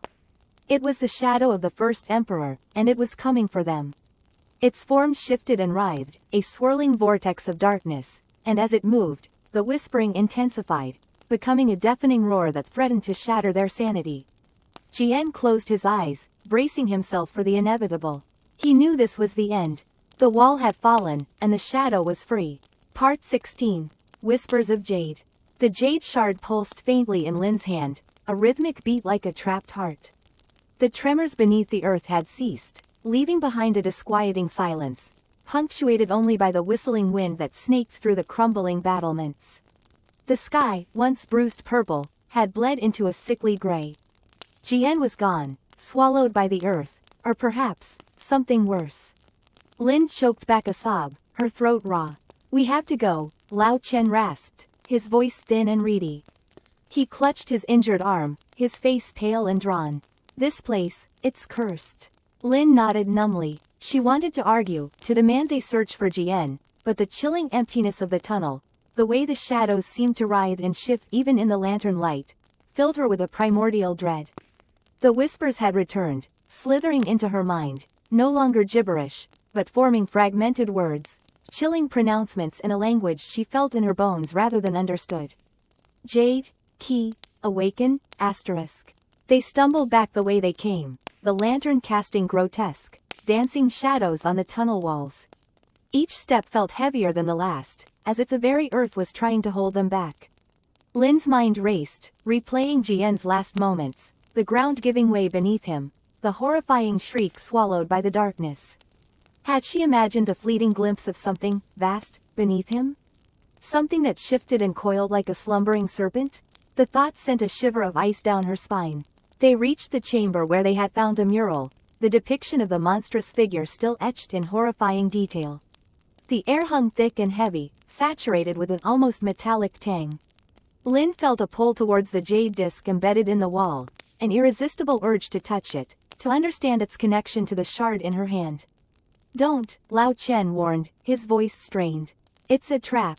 I can feel it." He was right. Lin could feel it too, a sense of malevolence emanating from the disc, a dark energy that seemed to reach out and caress her mind. Yet, the whispers urged her on, promising answers, power, a glimpse behind the veil. Unite, complete, ascend, asterisk. Lin fought the compulsion, her hand trembling. She clutched the shard tighter, focusing on its warmth, its steady pulse. It was a grounding presence in the swirling chaos, a reminder of her purpose, of the world outside this subterranean nightmare. They pressed on, navigating the labyrinthine tunnels, each turn bringing them deeper into the heart of the mountain. The whispers grew louder, more insistent, weaving themselves into the fabric of their thoughts. Lin began to see things in the periphery of her vision, fleeting glimpses of movement, shadows that stretched and contorted into unnatural shapes. She wasn't sure if they were real or hallucinations, the product of exhaustion and fear. Lao Chen's condition worsened. He stumbled frequently, his breathing ragged and shallow. The wound on his arm had begun to fester, the flesh around it turning a sickly green. "We need to rest," he said, leaning heavily against the tunnel wall. "I can't go on." Lin looked around. They were in a small, circular chamber, the walls lined with shelves filled with ancient pottery and scrolls. The air was drier here, the oppressive weight that had been bearing down on them slightly lessened. It wasn't safe, not by any stretch of the imagination, but it was the best they were likely to find. They settled down on the dusty floor, Lin tearing strips of cloth from her shirt to bandage Lao Chen's wound. He shivered despite the stifling heat, his eyes glazed with fever. What do you think is down here?" he murmured, his voice barely a whisper. Lin looked at the jade shard, its faint glow casting an ethereal light on her face. "Something ancient," she replied, her voice hollow. "Something that was never meant to see the light of day." The whispers surged, filling her mind with images of vast, subterranean cities, of beings made of shadow and stone, of rituals performed beneath the watchful eyes of monstrous gods. "The time is near, the seal weakens, asterisk." Suddenly, a low rumble echoed through the chamber, the ground vibrating beneath them. The pottery on the shelves rattled, dust raining down from the ceiling. The jade shard pulsed violently, its light growing brighter, casting long, dancing shadows on the walls. Lin scrambled to her feet, her heart pounding in her chest. Lao Chen groaned, his eyes wide with terror. The rumbling intensified, growing into a deafening roar. The ground beneath them buckled and split, revealing a chasm of inky blackness. The whispers coalesced into a single, chilling voice that echoed through the chamber. Awake, asterisk. The earth opened up, swallowing them whole. Part 17. The Whispering Bones. The tremors grew more frequent, the ground beneath our feet shuddering with a deep, unsettling rhythm. The sky, perpetually overcast since we entered the Forbidden Zone, pulsed with a faint, sickly green light. Lin, his face gaunt and drawn, clutched the ancient scroll tighter, his knuckles white. "We're close," he whispered, his voice hoarse. Too close. We had followed the winding path, a trail seemingly carved by giants, deeper into the heart of the Forbidden Zone. The air grew thick, heavy with an unseen presence. The grotesque, mutated flora became denser, their twisted branches reaching out like skeletal fingers. The silence, broken only by the rhythmic tremors and the crunching of the volcanic rock beneath our boots, was more terrifying than any scream. The whispering had started a few hours ago. At first, I thought it was the wind rustling through the bizarre, fleshy vegetation, but it was different. It slithered into your ears, a chorus of sibilant murmurs just beyond the threshold of comprehension. It spoke of ancient pacts and forgotten gods, of a power that slumbered and a hunger that yearned to be sated. It burrowed into your mind, a parasitic infestation of fear. We reached a vast cavern, its entrance shrouded in a shimmering, green mist. The tremors intensified, the ground vibrating with each pulse. From within the cavern, the whispers became louder, a cacophony of voices swirling around us. Lin stopped at the edge of the mist, his eyes wide with a mixture of terror and awe. "This is it," he said, his voice barely a whisper above the insidious murmuring. "The sanctum of the Jade Emperor." I peered into the mist, but it was impenetrable. The green light pulsed, revealing fleeting glimpses of colossal structures within, cyclopean pillars and arches that defied human comprehension. A wave of nausea washed over me, the whispers gnawing at my sanity. "What is the Jade Emperor?" I asked, my voice trembling. Lin hesitated, his gaze fixed on the cavern's entrance. "Not a who," he finally said, "but a what. A being of immense power, imprisoned here millennia ago. The Great Wall, it wasn't built to keep something out. It was built to keep it in." He unfurled the scroll, revealing a complex diagram etched in faded ink. "This is the ritual," he continued, his voice barely audible above the whispers. "The only way to appease it, to prevent its escape." The ritual was disturbing. It involved sacrificing a life force, a conduit to channel the Jade Emperor's power and reinforce its prison. The scroll depicted grotesque symbols and archaic incantations, a language I had never seen before. A chilling realization washed over me. "You knew this all along," I said, my voice accusatory. "You brought us here to be sacrifices." Lin avoided my gaze. "There is no other way," he murmured. "The Jade Emperor is stirring. If it breaks free, the world will be consumed." The whispers intensified, swirling around us like a vortex of madness. The ground beneath our feet cracked, fissures snaking across the volcanic rock. From within the cavern, a low, guttural growl resonated, shaking the very foundations of the earth. Panic seized me. I wanted to run, to escape the oppressive presence of the cavern and the insidious whispers, but I knew there was nowhere to run. The Jade Emperor's influence extended far beyond the Forbidden Zone. Its escape would be the end of everything. "We need to do this," Lin said, his voice regaining a semblance of strength. "Now." He began chanting the incantations from the scroll, his voice rising above the whispers. The green mist at the cavern's entrance pulsed faster, the light within growing brighter. The growls from within the cavern became louder, more frequent. As Lin continued the ritual, I felt a pull, a drain on my life force. The whispers seemed to penetrate my mind, filling me with a sense of dread and despair. I looked at Lin, his face illuminated by the eerie green light, and saw not a desperate man trying to save the world, but a fanatic, a zealot willing to sacrifice anything to appease his dark god. The ground beneath us split open, revealing a chasm of darkness. The growls from within the cavern intensified, becoming a deafening roar. The green mist swirled violently, revealing glimpses of something immense, something monstrous, within. And then, I saw it. A single, colossal eye, burning with an unholy green light, stared back at us from the depths of the cavern. The whispers coalesced into a single, horrifying voice, echoing in my mind. Soon, asterisk.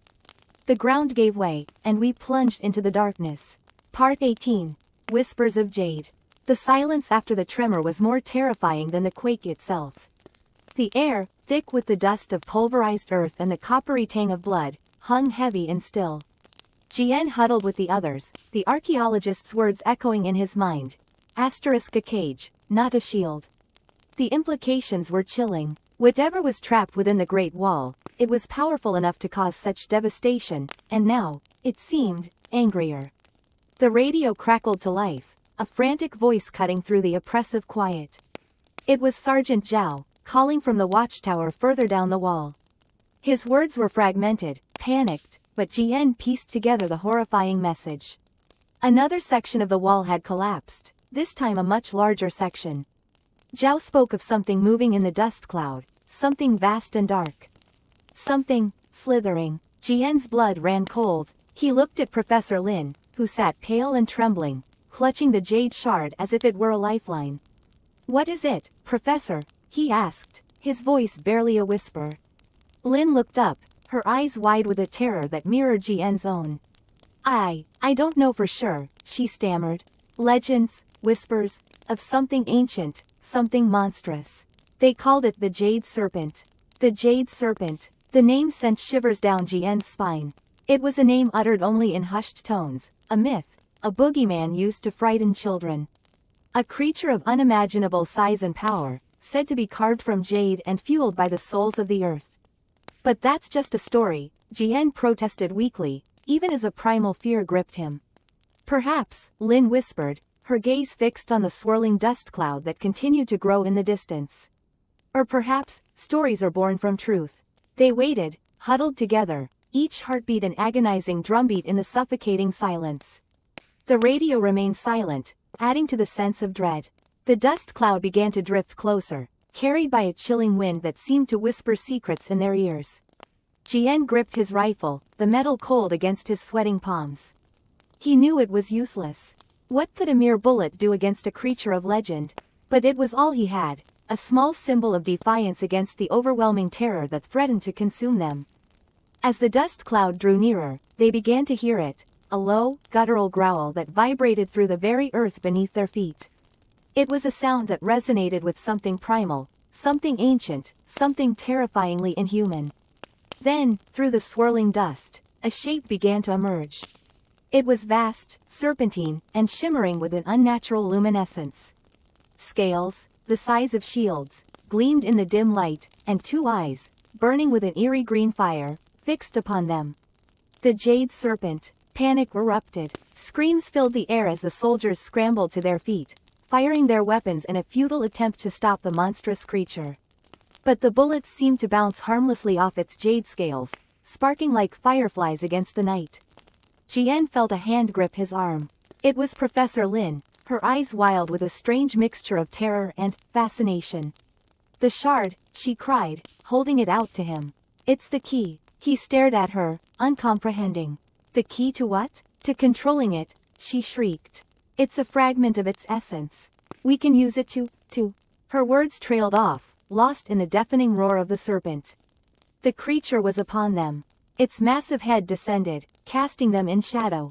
The stench of decay and ancient earth filled their nostrils, choking them. Jian closed his eyes, bracing for the inevitable. But then, he felt Lin shove the jade shard into his hand. Do something, she screamed. He opened his eyes, staring at the shard in his palm. It pulsed with a faint green light, resonating with the monstrous creature before them. He didn't know what to do, but instinctively, he raised the shard towards the serpent. And then, something extraordinary happened. The serpent paused, its burning gaze shifting from the terrified soldiers to the jade shard in Jian's hand. The growling subsided, replaced by a low, humming sound, like the vibration of 1,000 jade chimes. The eerie green light emanating from the shard intensified, mirroring the glow in the serpent's eyes. Jian felt a strange connection to the creature, a sense of shared energy, almost understanding. He could feel its immense power, its ancient rage, but also a flicker of something else. Sadness? Loneliness? He didn't understand, but he knew, with a certainty that defied logic, that the shard held the key. He just didn't know how to turn it. The air crackled with anticipation. The fate of everyone present, perhaps even the world beyond the wall, hung in the balance, resting in the trembling hand of a young soldier who held a piece of jade, a whisper of hope against a monstrous reality.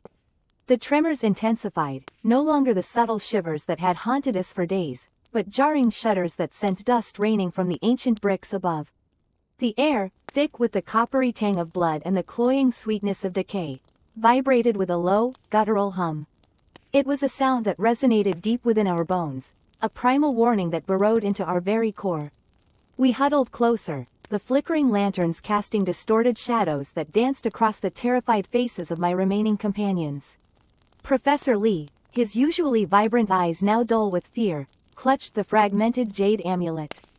He muttered incessantly in Mandarin, words I couldn't understand but knew were prayers, pleas to deities long forgotten. The scraping sound returned, louder this time, closer. It no longer seemed random, but purposeful, methodical, as though something vast was systematically dismantling the wall from the other side. The rhythmic thudding accompanying the scraping suggested something heavy, something immense, was being dragged across the stone. Lin, the youngest of our group, began to sob, her small frame trembling uncontrollably. I put my arm around her, offering a comfort I myself didn't feel. We were trapped, cornered in this forgotten passage within the Great Wall, with something ancient and malevolent clawing its way towards us. The humming intensified, morphing into a low, resonant growl that seemed to emanate from the very earth beneath our feet. The ground began to shake violently, cracks spider webbing across the ancient brickwork. Dust and debris rained down upon us, choking the air.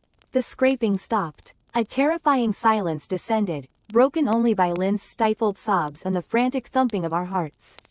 It was a silence pregnant with dread, a silence that screamed louder than any roar. Then, with a sickening crunch, a section of the wall directly in front of us collapsed inward. A cloud of dust billowed out, obscuring the breach, but the stench that followed, a putrid blend of decay and something indescribably alien, told us everything we needed to know. The dust began to settle, revealing a gaping hole in the wall. Beyond it, shrouded in the swirling dust and the flickering lantern light, we saw nothing. Just an impenetrable darkness that seemed to absorb the light and swallow it whole. But the silence was gone. In its place, a wet, slithering sound echoed from the darkness, accompanied by the clicking of something hard and sharp against stone. The air grew colder, a bone-chilling cold that seeped into our clothes and froze our breath in our lungs. Professor Lee, his eyes wide with terror, pointed a trembling finger towards the darkness. "The Guardians," he whispered, his voice hoarse.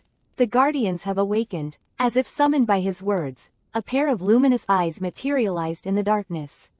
They were huge, reptilian eyes, glowing with an unnatural, phosphorescent green light. They hung suspended in the air, seemingly detached from any body, yet radiating an aura of immense power and malevolence. Then, slowly, deliberately, a shape began to emerge from the darkness.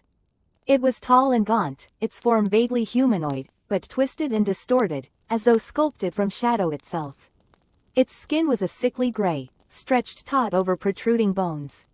Its limbs were long and spindly, ending in sharp, claw-like hands. And from its back, a pair of vast, leathery wings unfurled, casting an even deeper shadow over the already darkened passage. It was one of the Guardians.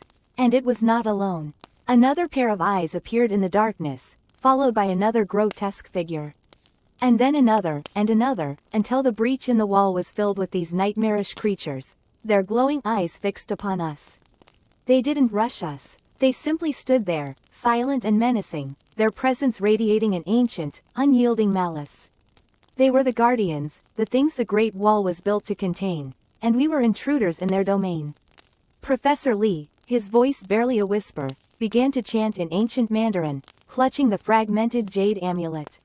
The Guardians seemed to react to the chanting, their glowing eyes narrowing, their bodies shifting restlessly. The air crackled with an unseen energy, the very stones of the wall seeming to vibrate with the power of the ancient words.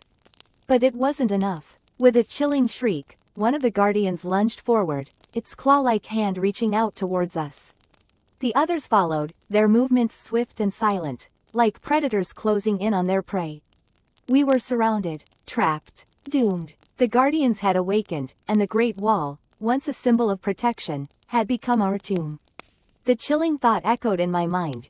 This wasn't just about escaping the wall anymore. It was about escaping with our lives. And the odds were stacked impossibly high. The scraping, the clicking, the growls, they weren't warnings, they were the sounds of our impending doom. Part 20. The Whispering Earth. The dust settled, revealing the monstrous form of the Qilin, its scales shimmering like obsidian in the dim light. Its antlers, vast and intricate as a gnarled forest, scraped against the cavern roof. The creature knelt, its head bowed low, an unnatural stillness radiating from its immense frame. Lin stumbled back, his heart hammering against his ribs like a trapped bird. He felt a strange mix of terror and reverence. It obeys you? Lin whispered, looking at Mei Lin, whose face was pale and streaked with tears. Mei Lin nodded slowly. The song, it's a binding song. My ancestors used it to control the Qilin, to force it to build the wall. Her voice cracked. But it's a temporary control. The song weakens with each generation. And the Qilin, it remembers. The earth trembled beneath them. Not the tremor of an earthquake, but something more deliberate, more sentient. A low hum vibrated through the cavern floor, rising in pitch, morphing into a series of clicks and whistles. Lin felt a prickling sensation on his skin, as if unseen eyes were watching them. Mei Lin took a shaky breath. The earth itself listens to the Qilin. It remembers too. Lin looked around the cavern, at the intricate carvings on the walls, now illuminated by the ethereal glow emanating from the Qilin. They depicted scenes of chaos, twisted figures battling monstrous beasts, cities crumbling, the sky raining fire. He realized these weren't depictions of battles against the Qilin. They were depictions of the Qilin's asterisk wrath. What does it want? Lin asked, his voice barely a whisper. Mei Lin shook her head. I don't know, but I know it's angry. The air grew thick, heavy with a palpable sense of dread. The humming intensified, the ground vibrating harder now. The clicking and whistling morphed into a series of guttural growls, echoing through the cavern. Lin could feel the pressure building, a suffocating weight pressing down on him. He felt a strange urge to prostrate himself before the Qilin, to beg for forgiveness for something he hadn't done. Suddenly, the Qilin raised its head. Its eyes, burning with an otherworldly light, fixed on Lin. He froze, his breath catching in his throat. He felt like an insect pinned under the gaze of a predator. He knew, with chilling certainty, that he was insignificant, a fleeting speck in the face of an ancient, unimaginable power. The Qilin opened its mouth, and a voice, deeper than the earth itself, resonated through the cavern. It wasn't a roar, or a scream, but a whisper, a sibilant murmur that seemed to penetrate directly into Lin's mind. He didn't understand the words, but he understood the meaning. It was a lament, a cry of anguish, a story of betrayal and imprisonment. Lin saw flashes of images in his mind. A world consumed by darkness, a sky choked with ash, the earth writhing in agony. He saw the Qilin, not as a monster, but as a guardian, a protector, a force of nature twisted and corrupted by fear and greed. He saw the construction of the wall, not as a feat of human ingenuity, but as an act of sacrilege, a prison built to contain the very thing that kept the world in balance. The whispering continued, weaving a tapestry of sorrow and rage. Lin felt his mind unraveling, his sanity fraying at the edges.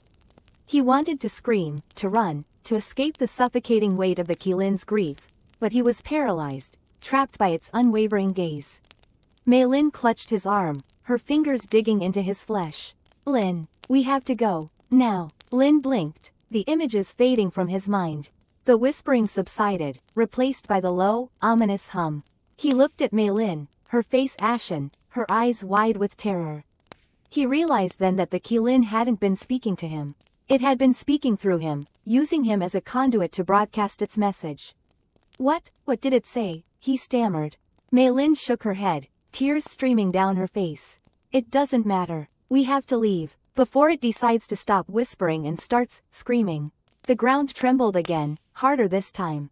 Cracks appeared on the cavern walls, spreading like spider webs. The air crackled with an unseen energy. The Qilin lowered its head once more, its antlers scraping against the rock, creating a shower of sparks. Lin knew they were running out of time. The Qilin was waking up. And when it did, the world would never be the same. The air crackled with an unnatural energy, a palpable hum that vibrated in our bones. The jade amulet, now pulsing with a sickly green light, felt like a burning coal against my skin. We stood at the precipice, the gate to the forbidden city yawning before us like the maw of some monstrous beast. The carvings writhed and shifted in my peripheral vision, almost as if trying to tear themselves free from the stone. Lin whispered a prayer, her voice trembling. The rhythmic chanting, usually a comfort, now sounded like a desperate plea. "Are you ready?" I asked, my voice hoarse. Lin nodded, her face pale and drawn. Jian gripped his machete tightly, his knuckles white. We stepped through the gate, and the world changed. The city wasn't ruined, as we'd expected. It was pristine, too pristine. The buildings, constructed of a black, glassy material I couldn't identify, gleamed in the unnatural light that permeated the air. The streets, paved with the same obsidian-like substance, were eerily clean, devoid of even a speck of dust. The silence was deafening, broken only by the rhythmic thrumming that now seemed to emanate from the city itself. Where is everyone?" Jian whispered, his voice barely audible. We walked deeper into the city, the unsettling silence clinging to us like a shroud. The buildings were tall and angular, their surfaces smooth and reflective, like polished mirrors. We saw no windows, no doors, just endless stretches of the unsettling black material. It felt as if we were walking through a dream, a twisted, surreal landscape that defied logic. As we rounded a corner, we stopped dead in our tracks. In the center of a wide plaza stood a structure unlike anything we'd seen before. It was a colossal pyramid, its apex piercing the unnatural sky, constructed of the same black material as the surrounding buildings. But unlike the buildings, the pyramid pulsed with the green light, the same color as the amulet, radiating an intense heat. Carved into its surface were symbols similar to those on the gate, but larger, more intricate, and pulsating with the same unsettling life. Suddenly, the silence was broken by a sound, a low, guttural moan that seemed to come from everywhere and nowhere at once. It grew in intensity, morphing into a chorus of wails and whispers, sending shivers down our spines. The ground beneath our feet began to tremble. "What is that?" Lin whimpered, clutching the amulet tightly. I didn't know, but I knew, with a chilling certainty, that whatever it was waking up. The pulsing of the pyramid intensified, the green light growing brighter, almost blinding. The symbols on its surface began to glow, their intricate patterns swirling and shifting. The air crackled with even more energy, and the moaning reached a crescendo, a deafening cacophony of anguish and rage. Then, the ground split open. A fissure, jagged and black, snaked across the plaza, heading straight for us. From within the fissure, a luminescent green light pulsed, accompanied by the same horrifying chorus of moans. The ground continued to tremble violently, and the buildings around us began to shake, the black material seeming to ripple and distort. "We have to get out of here," Jian yelled, his voice strained. We turned to flee, but it was too late. The fissure reached us, and the ground beneath our feet gave way. We plunged into the darkness, the horrific moans echoing in our ears. We landed hard, the impact knocking the air from my lungs. I lay there for a moment, dazed, trying to regain my bearings. The air was thick with the smell of ozone and something else, something metallic and sickeningly sweet. The green light pulsed all around us, illuminating a vast cavern, its walls carved with the same intricate symbols as the pyramid. But it wasn't the symbols that made my blood run cold. It was what stood in the center of the cavern. It was them. Hundreds, maybe thousands of them, packed together in a writhing mass. They were humanoid in shape, but their skin was a sickly green, stretched taut over their skeletal frames. Their eyes glowed with the same unnatural light, and their mouths were open in silent screams, the source of the horrifying chorus we'd heard above. They were connected, somehow, to the pyramid, their bodies pulsing in time with its rhythmic beat. They were the reason for the wall, the thing it was built to contain. And now, they were free. As we watched in horrified fascination, the creatures began to move, their bodies undulating and shifting, their glowing eyes fixing on us. The moaning intensified, filling the cavern with their silent screams. They were coming for us. The jade amulet burned against my skin, its light flickering wildly. I knew, with a sinking dread, that we were out of time. The wall had fallen, and whatever hellish nightmare it had contained was about to be unleashed upon the world. The air crackled, not with electricity, but with a palpable dread. The ground beneath us trembled, a rhythmic pulse echoing the monstrous heartbeat we'd heard beneath the wall days ago. The silence that followed the tremor was worse, a suffocating blanket pressing the air from our lungs. Jian choked out a sob, and even Wei, stoic as ever, gripped the hilt of his dao with white knuckles. We were deep within the Forbidden City, or what was left of it. The opulent palaces had been reduced to rubble, twisted metal and broken porcelain scattered across the ravaged courtyards. The air hung heavy with the stench of decay, a sickeningly sweet aroma that clung to the back of the throat.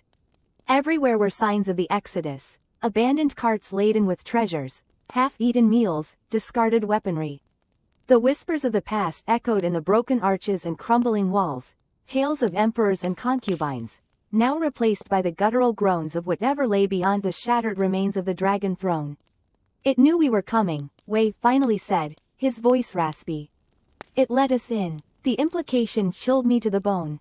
We had bypassed the wall, believing we were escaping the horror within, only to find it waiting for us, coiled at the heart of the empire.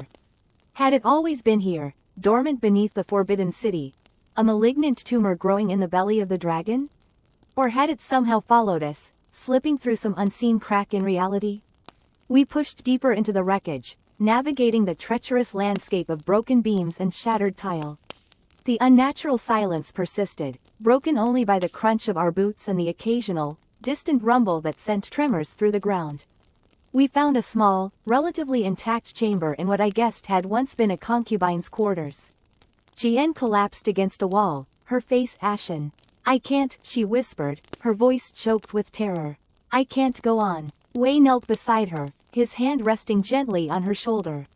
We have to, Jian. For Lin. The mention of her lost brother, snatched away by the shadows beneath the wall, seemed to galvanize her. She nodded, tears streaming down her face, and pushed herself to her feet.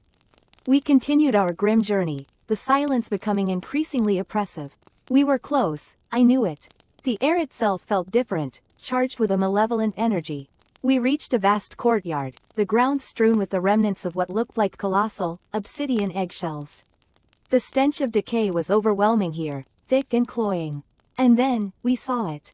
In the center of the courtyard, amidst the shattered eggs, stood a figure. Not human, not animal, but something else. It was vaguely humanoid in shape, towering over us, its skin a sickly pale green. Its limbs were long and spindly, ending in sharp, talon-like claws. Its head was elongated, almost serpentine, with large, black, soulless eyes that seemed to absorb all light. From its back sprouted a multitude of thin, whip-like tendrils that writhed and pulsed with an unnatural life. It didn't move, didn't speak. It simply stood there, radiating an aura of ancient, unimaginable evil. It was the embodiment of the nightmares whispered in hushed tones by the villagers near the wall, the creature that had haunted my dreams since we first set foot on this cursed land. This was the thing the wall was built to contain. Jian screamed, a high-pitched, desperate sound that echoed through the ruined city. Wei drew his dao, its polished surface reflecting the monstrous figure before us. He stood his ground, his face a mask of grim determination. Go, he said, his voice barely a whisper. Take Lin's amulet, find a way out. Tell the world what happened here. No, I cried, drawing my own, less impressive, knife. We face this together. Wei shook his head. It's no use. This is beyond us. He charged, a lone warrior against an ancient evil, his dao flashing in the dim light. He was brave, reckless, fueled by grief and a desperate hope. He was also hopelessly outmatched. One of the creature's tendrils lashed out, faster than the eye could follow, wrapping around Wei's waist. He cried out as the tendril tightened, lifting him into the air. Another tendril shot out, impaling him through the chest. His dao clattered to the ground, the sound echoing in the unnatural silence. The creature brought Wei close to its face, its black eyes gazing into his, as if savoring his terror. Then, with a sickening crunch, it crushed him in its grip, his body falling to the ground in a broken heap. Jian sobbed, a broken sound that tore at my heart. I wanted to run, to hide, to pretend I hadn't just witnessed the brutal death of my friend. But something held me back. A flicker of defiance, a spark of anger in the face of overwhelming despair. I picked up Wei's fallen Dao. It felt heavy, cold, alien in my hand. I knew I couldn't win. But I also knew I couldn't just stand by and let this thing win either. I had to try. For Wei, for Jian, for Lin, for the world outside these crumbling walls, oblivious to the horror within. With a scream born of grief and rage, I charged. Part 23. The Whispering Sands. The wind howled a mournful dirge, whipping the dust devils into frenzied dances across the desolate landscape. The great wall stretched before us, an immense, cracked serpent against the bruised sky. Its once imposing presence now radiated a desolate air of failure, a testament to a horror it could no longer contain. Lin, pale and trembling, clung to my arm, her eyes wide with a terror that mirrored my own. We'd followed the whispers, the maddening, sibilant whispers that seemed to emanate from the very stones of the wall itself, leading us westward, deeper into the forsaken heart of the Gobi. The whispers had grown louder, more insistent, laced with a chilling undercurrent of anticipation. We shouldn't have followed them, Lin breathed, her voice barely audible above the wind's lament. We should have stayed in the village. I squeezed her hand, offering what little comfort I could. We have to find out what happened to the others. To Professor Li, the village we'd stumbled upon just days before, nestled in the shadow of the wall, had been deserted. Empty houses stood with doors ajar, meals left half-eaten, toys scattered on dusty floors. It was as though the inhabitants had vanished in a heartbeat. The only clue was the faint, almost imperceptible scratching on the wall of one of the houses.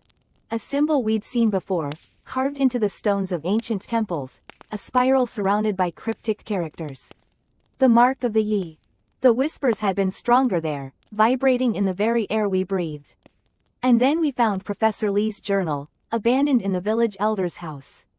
The final entry, scrawled in a frantic hand, simply read, "They're changing. The whispers are inside them. The wall can't hold them anymore." The thought chilled me to the bone. The Yi, the creatures the wall was meant to contain, weren't just some monstrous entity lurking beyond the stone. They were something else. Something that could infiltrate, corrupt, transform. We reached a section of the wall that had collapsed, a gaping maw in the once impenetrable barrier. The whispers here were almost deafening, a swirling vortex of sound that threatened to pull us in. Peering into the darkness beyond, I saw nothing but swirling dust and the ominous outline of ruined structures fading into the gloom. "This is where they breached the wall," Lin whispered, her voice trembling. We climbed through the breach, stepping into a landscape that felt eerily wrong. The ground beneath our feet was a fine, black sand that shifted and whispered with every step. The air tasted of something ancient and metallic, and the silence, broken only by the incessant wind, was oppressive. As we walked deeper, we began to see them. Shapes in the distance, distorted and wavering in the heat haze. At first, they looked like weathered statues, remnants of a forgotten civilization. But as we drew closer, we realized they were not statues. They were people, or what had once been people. They stood frozen in grotesque postures, their bodies contorted at unnatural angles. Their skin was a sickly gray, stretched taut over protruding bones. Their eyes, wide and vacant, stared into the distance, as though witnessing some unseen horror. And from their lips, in a barely audible chorus, came the whispers. The same whispers that had led us here. We approached one of the figures, a woman who seemed frozen mid-stride. Her face was a mask of silent agony, her mouth twisted in a silent scream. Lin reached out, hesitantly, and touched the woman's arm. The flesh beneath her fingers was cold and hard, like dried clay. As Lin recoiled, a low growl emanated from the figure. Its head snapped towards us, and the vacant eyes suddenly flickered with a malevolent light. Its lips parted, and the whispers intensified, coalescing into a single, guttural word. "Join us?" We stumbled back, horror gripping us. The figure remained motionless, but the whispers continued, spreading like a contagion to the other figures surrounding us. They began to shift, to twitch, their heads turning towards us. We have to get out of here, I hissed, grabbing Lynn's hand and pulling her away. We ran, our feet sinking into the whispering sands, the guttural chorus growing louder, closer. The shapes in the distance began to move, their movements jerky and unnatural, like puppets on frayed strings. They were coming for us. The wall, the mighty barrier meant to protect humanity, was now a prison. And we were trapped inside, with the whispers, and the things they had become. We ran, knowing, with a sickening certainty, that we couldn't outrun the whispers. They were inside us now, too, growing stronger with every breath. The tremors grew fiercer, the ground undulating beneath us like the back of some colossal beast waking from a millennia-long slumber. The air, thick with the stench of decay and ozone, crackled with an unseen energy.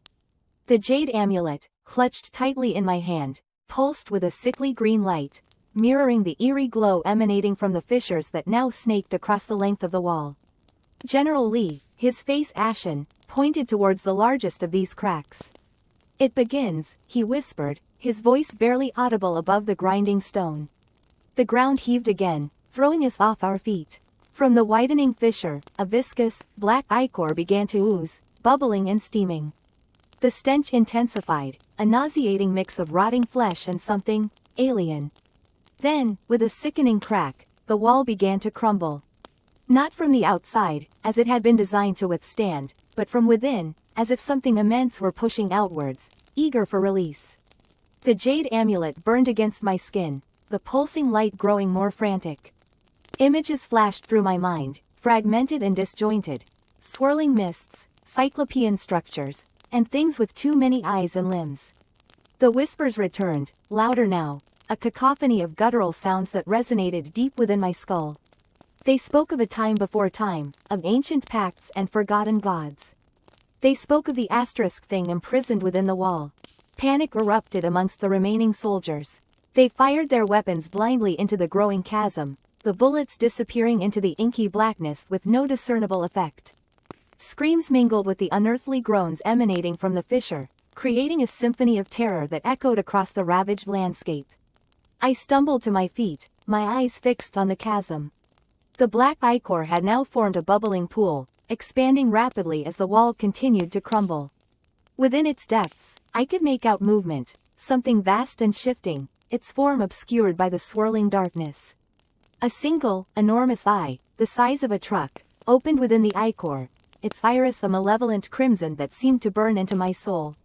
The gaze was ancient, filled with an unimaginable malice that transcended human comprehension. General Lee, his face streaked with tears and grime, crawled towards me. "The prophecy," he gasped, clutching at my arm. "It is being fulfilled. The Jade Emperor has abandoned us." He thrust a small, leather-bound book into my hand. This holds the ritual. The only way, to seal it again." His voice trailed off, his eyes glazing over. He slumped against me, dead. The ground shook violently, throwing me backwards. The wall had finally given way, collapsing inwards to reveal the thing in all its horrifying glory. It was a monstrosity beyond description, a writhing mass of tentacles and eyes, its form constantly shifting and reforming. Its sheer size dwarfed the Great Wall itself, its presence radiating an aura of pure, unadulterated evil. The whispers intensified, merging into a single, deafening roar that ripped through the air. The ground beneath me cracked, and I knew, with a chilling certainty, that the world was about to end. Clutching the book, I scrambled back, my mind reeling. The ritual, it was my only hope, my only chance to save humanity from this ancient horror.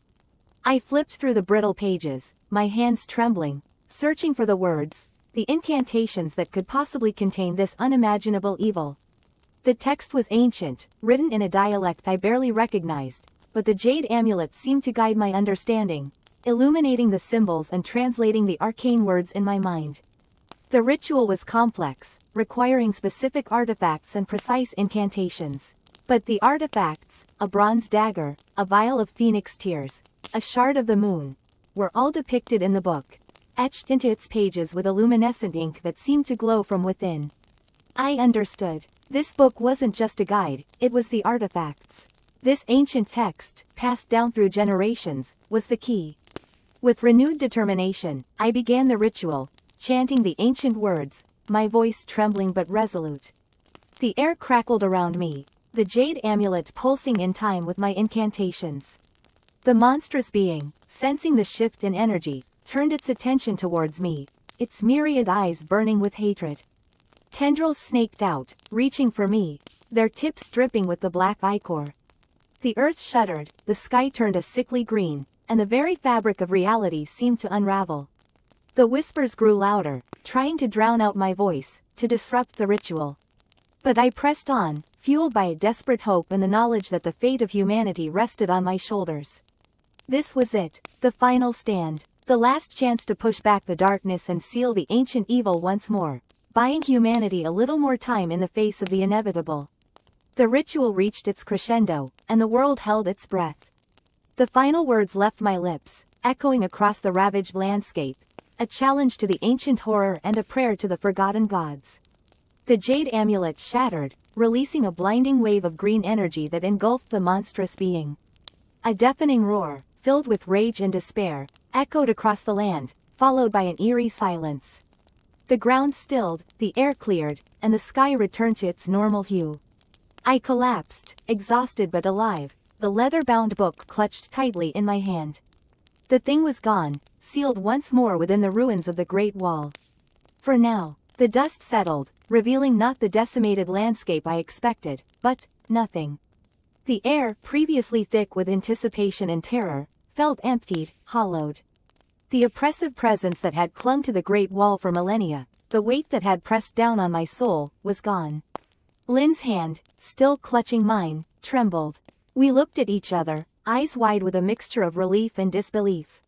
Had we won? Slowly, cautiously, we approached the breach. The gaping hole in the wall yawned before us, an invitation to the unknown. The otherworldly glow was gone, replaced by the familiar twilight of the desert. The wind whispered through the broken stones, a mournful sigh for what was lost, and perhaps a warning for what remained. Lynn squeezed my hand. "It's over," she whispered, the words catching in her throat. I wanted to believe her. I wanted to embrace the quiet, the absence of the suffocating dread. But something felt wrong. This silence was too complete, too sudden. The chilling premonition that had driven me from the beginning, the gnawing certainty that something terrible lay beyond the wall, hadn't vanished with the light. It had simply retreated, burrowed deeper. We stepped through the breach, onto the forbidden ground. The earth beneath our feet felt different, cold, lifeless. The desert stretched before us, vast and empty, bathed in the fading light. No monstrous figures rose from the sand. No skeletal hordes marched towards us. Just silence. "See?" Lynn said, her voice shaky but hopeful. There was nothing to fear. But I couldn't shake the feeling of unease. I scanned the horizon, searching for any sign, any movement. The silence was oppressive, a heavy blanket stifling any sound, any life. It felt unnatural. Then, I saw it. A faint ripple in the sand, far in the distance, like a heat mirage. It shimmered and shifted, growing larger, closer. "Lynn," I said, my voice barely a whisper. "Look." She followed my gaze. Her breath hitched. The ripple resolved itself into a form. Not the monstrous, grotesque creatures we'd seen before.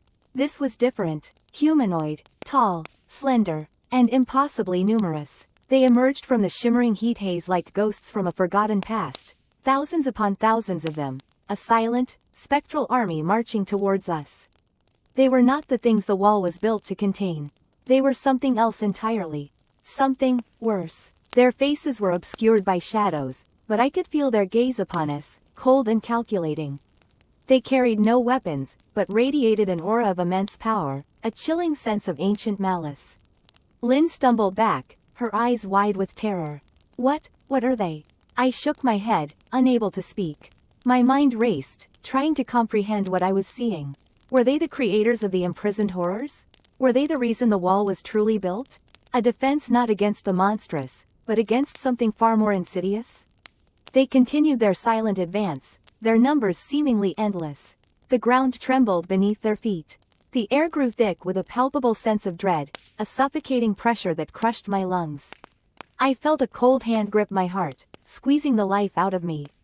This was not victory. This was a new beginning. A new horror. As the spectral army closed in, a chilling realization washed over me. The wall wasn't built to keep something in. It was built to keep something out. And now, the gate was open. The first figure reached us. It stopped inches away, its shadowed face tilting down, as if examining us. A cold wind swept past, carrying a whisper, a voice that seemed to echo from the depths of time, a voice that resonated not in my ears, but in the very core of my being. "The way is clear," it whispered, its voice like the rustling of dry leaves. "The harvest begins." And as the spectral figures engulfed us, as the world dissolved into shadow and fear, I knew, with a chilling certainty, that this was not the end of the story. It was the prelude. The wall had fallen, and something ancient, something terrible, had been unleashed upon the world. And humanity, I feared, was not prepared. The silence that followed was not the peaceful quiet of victory. It was the terrifying stillness of impending doom. The silence of a world holding its breath, waiting for the inevitable scream. The end.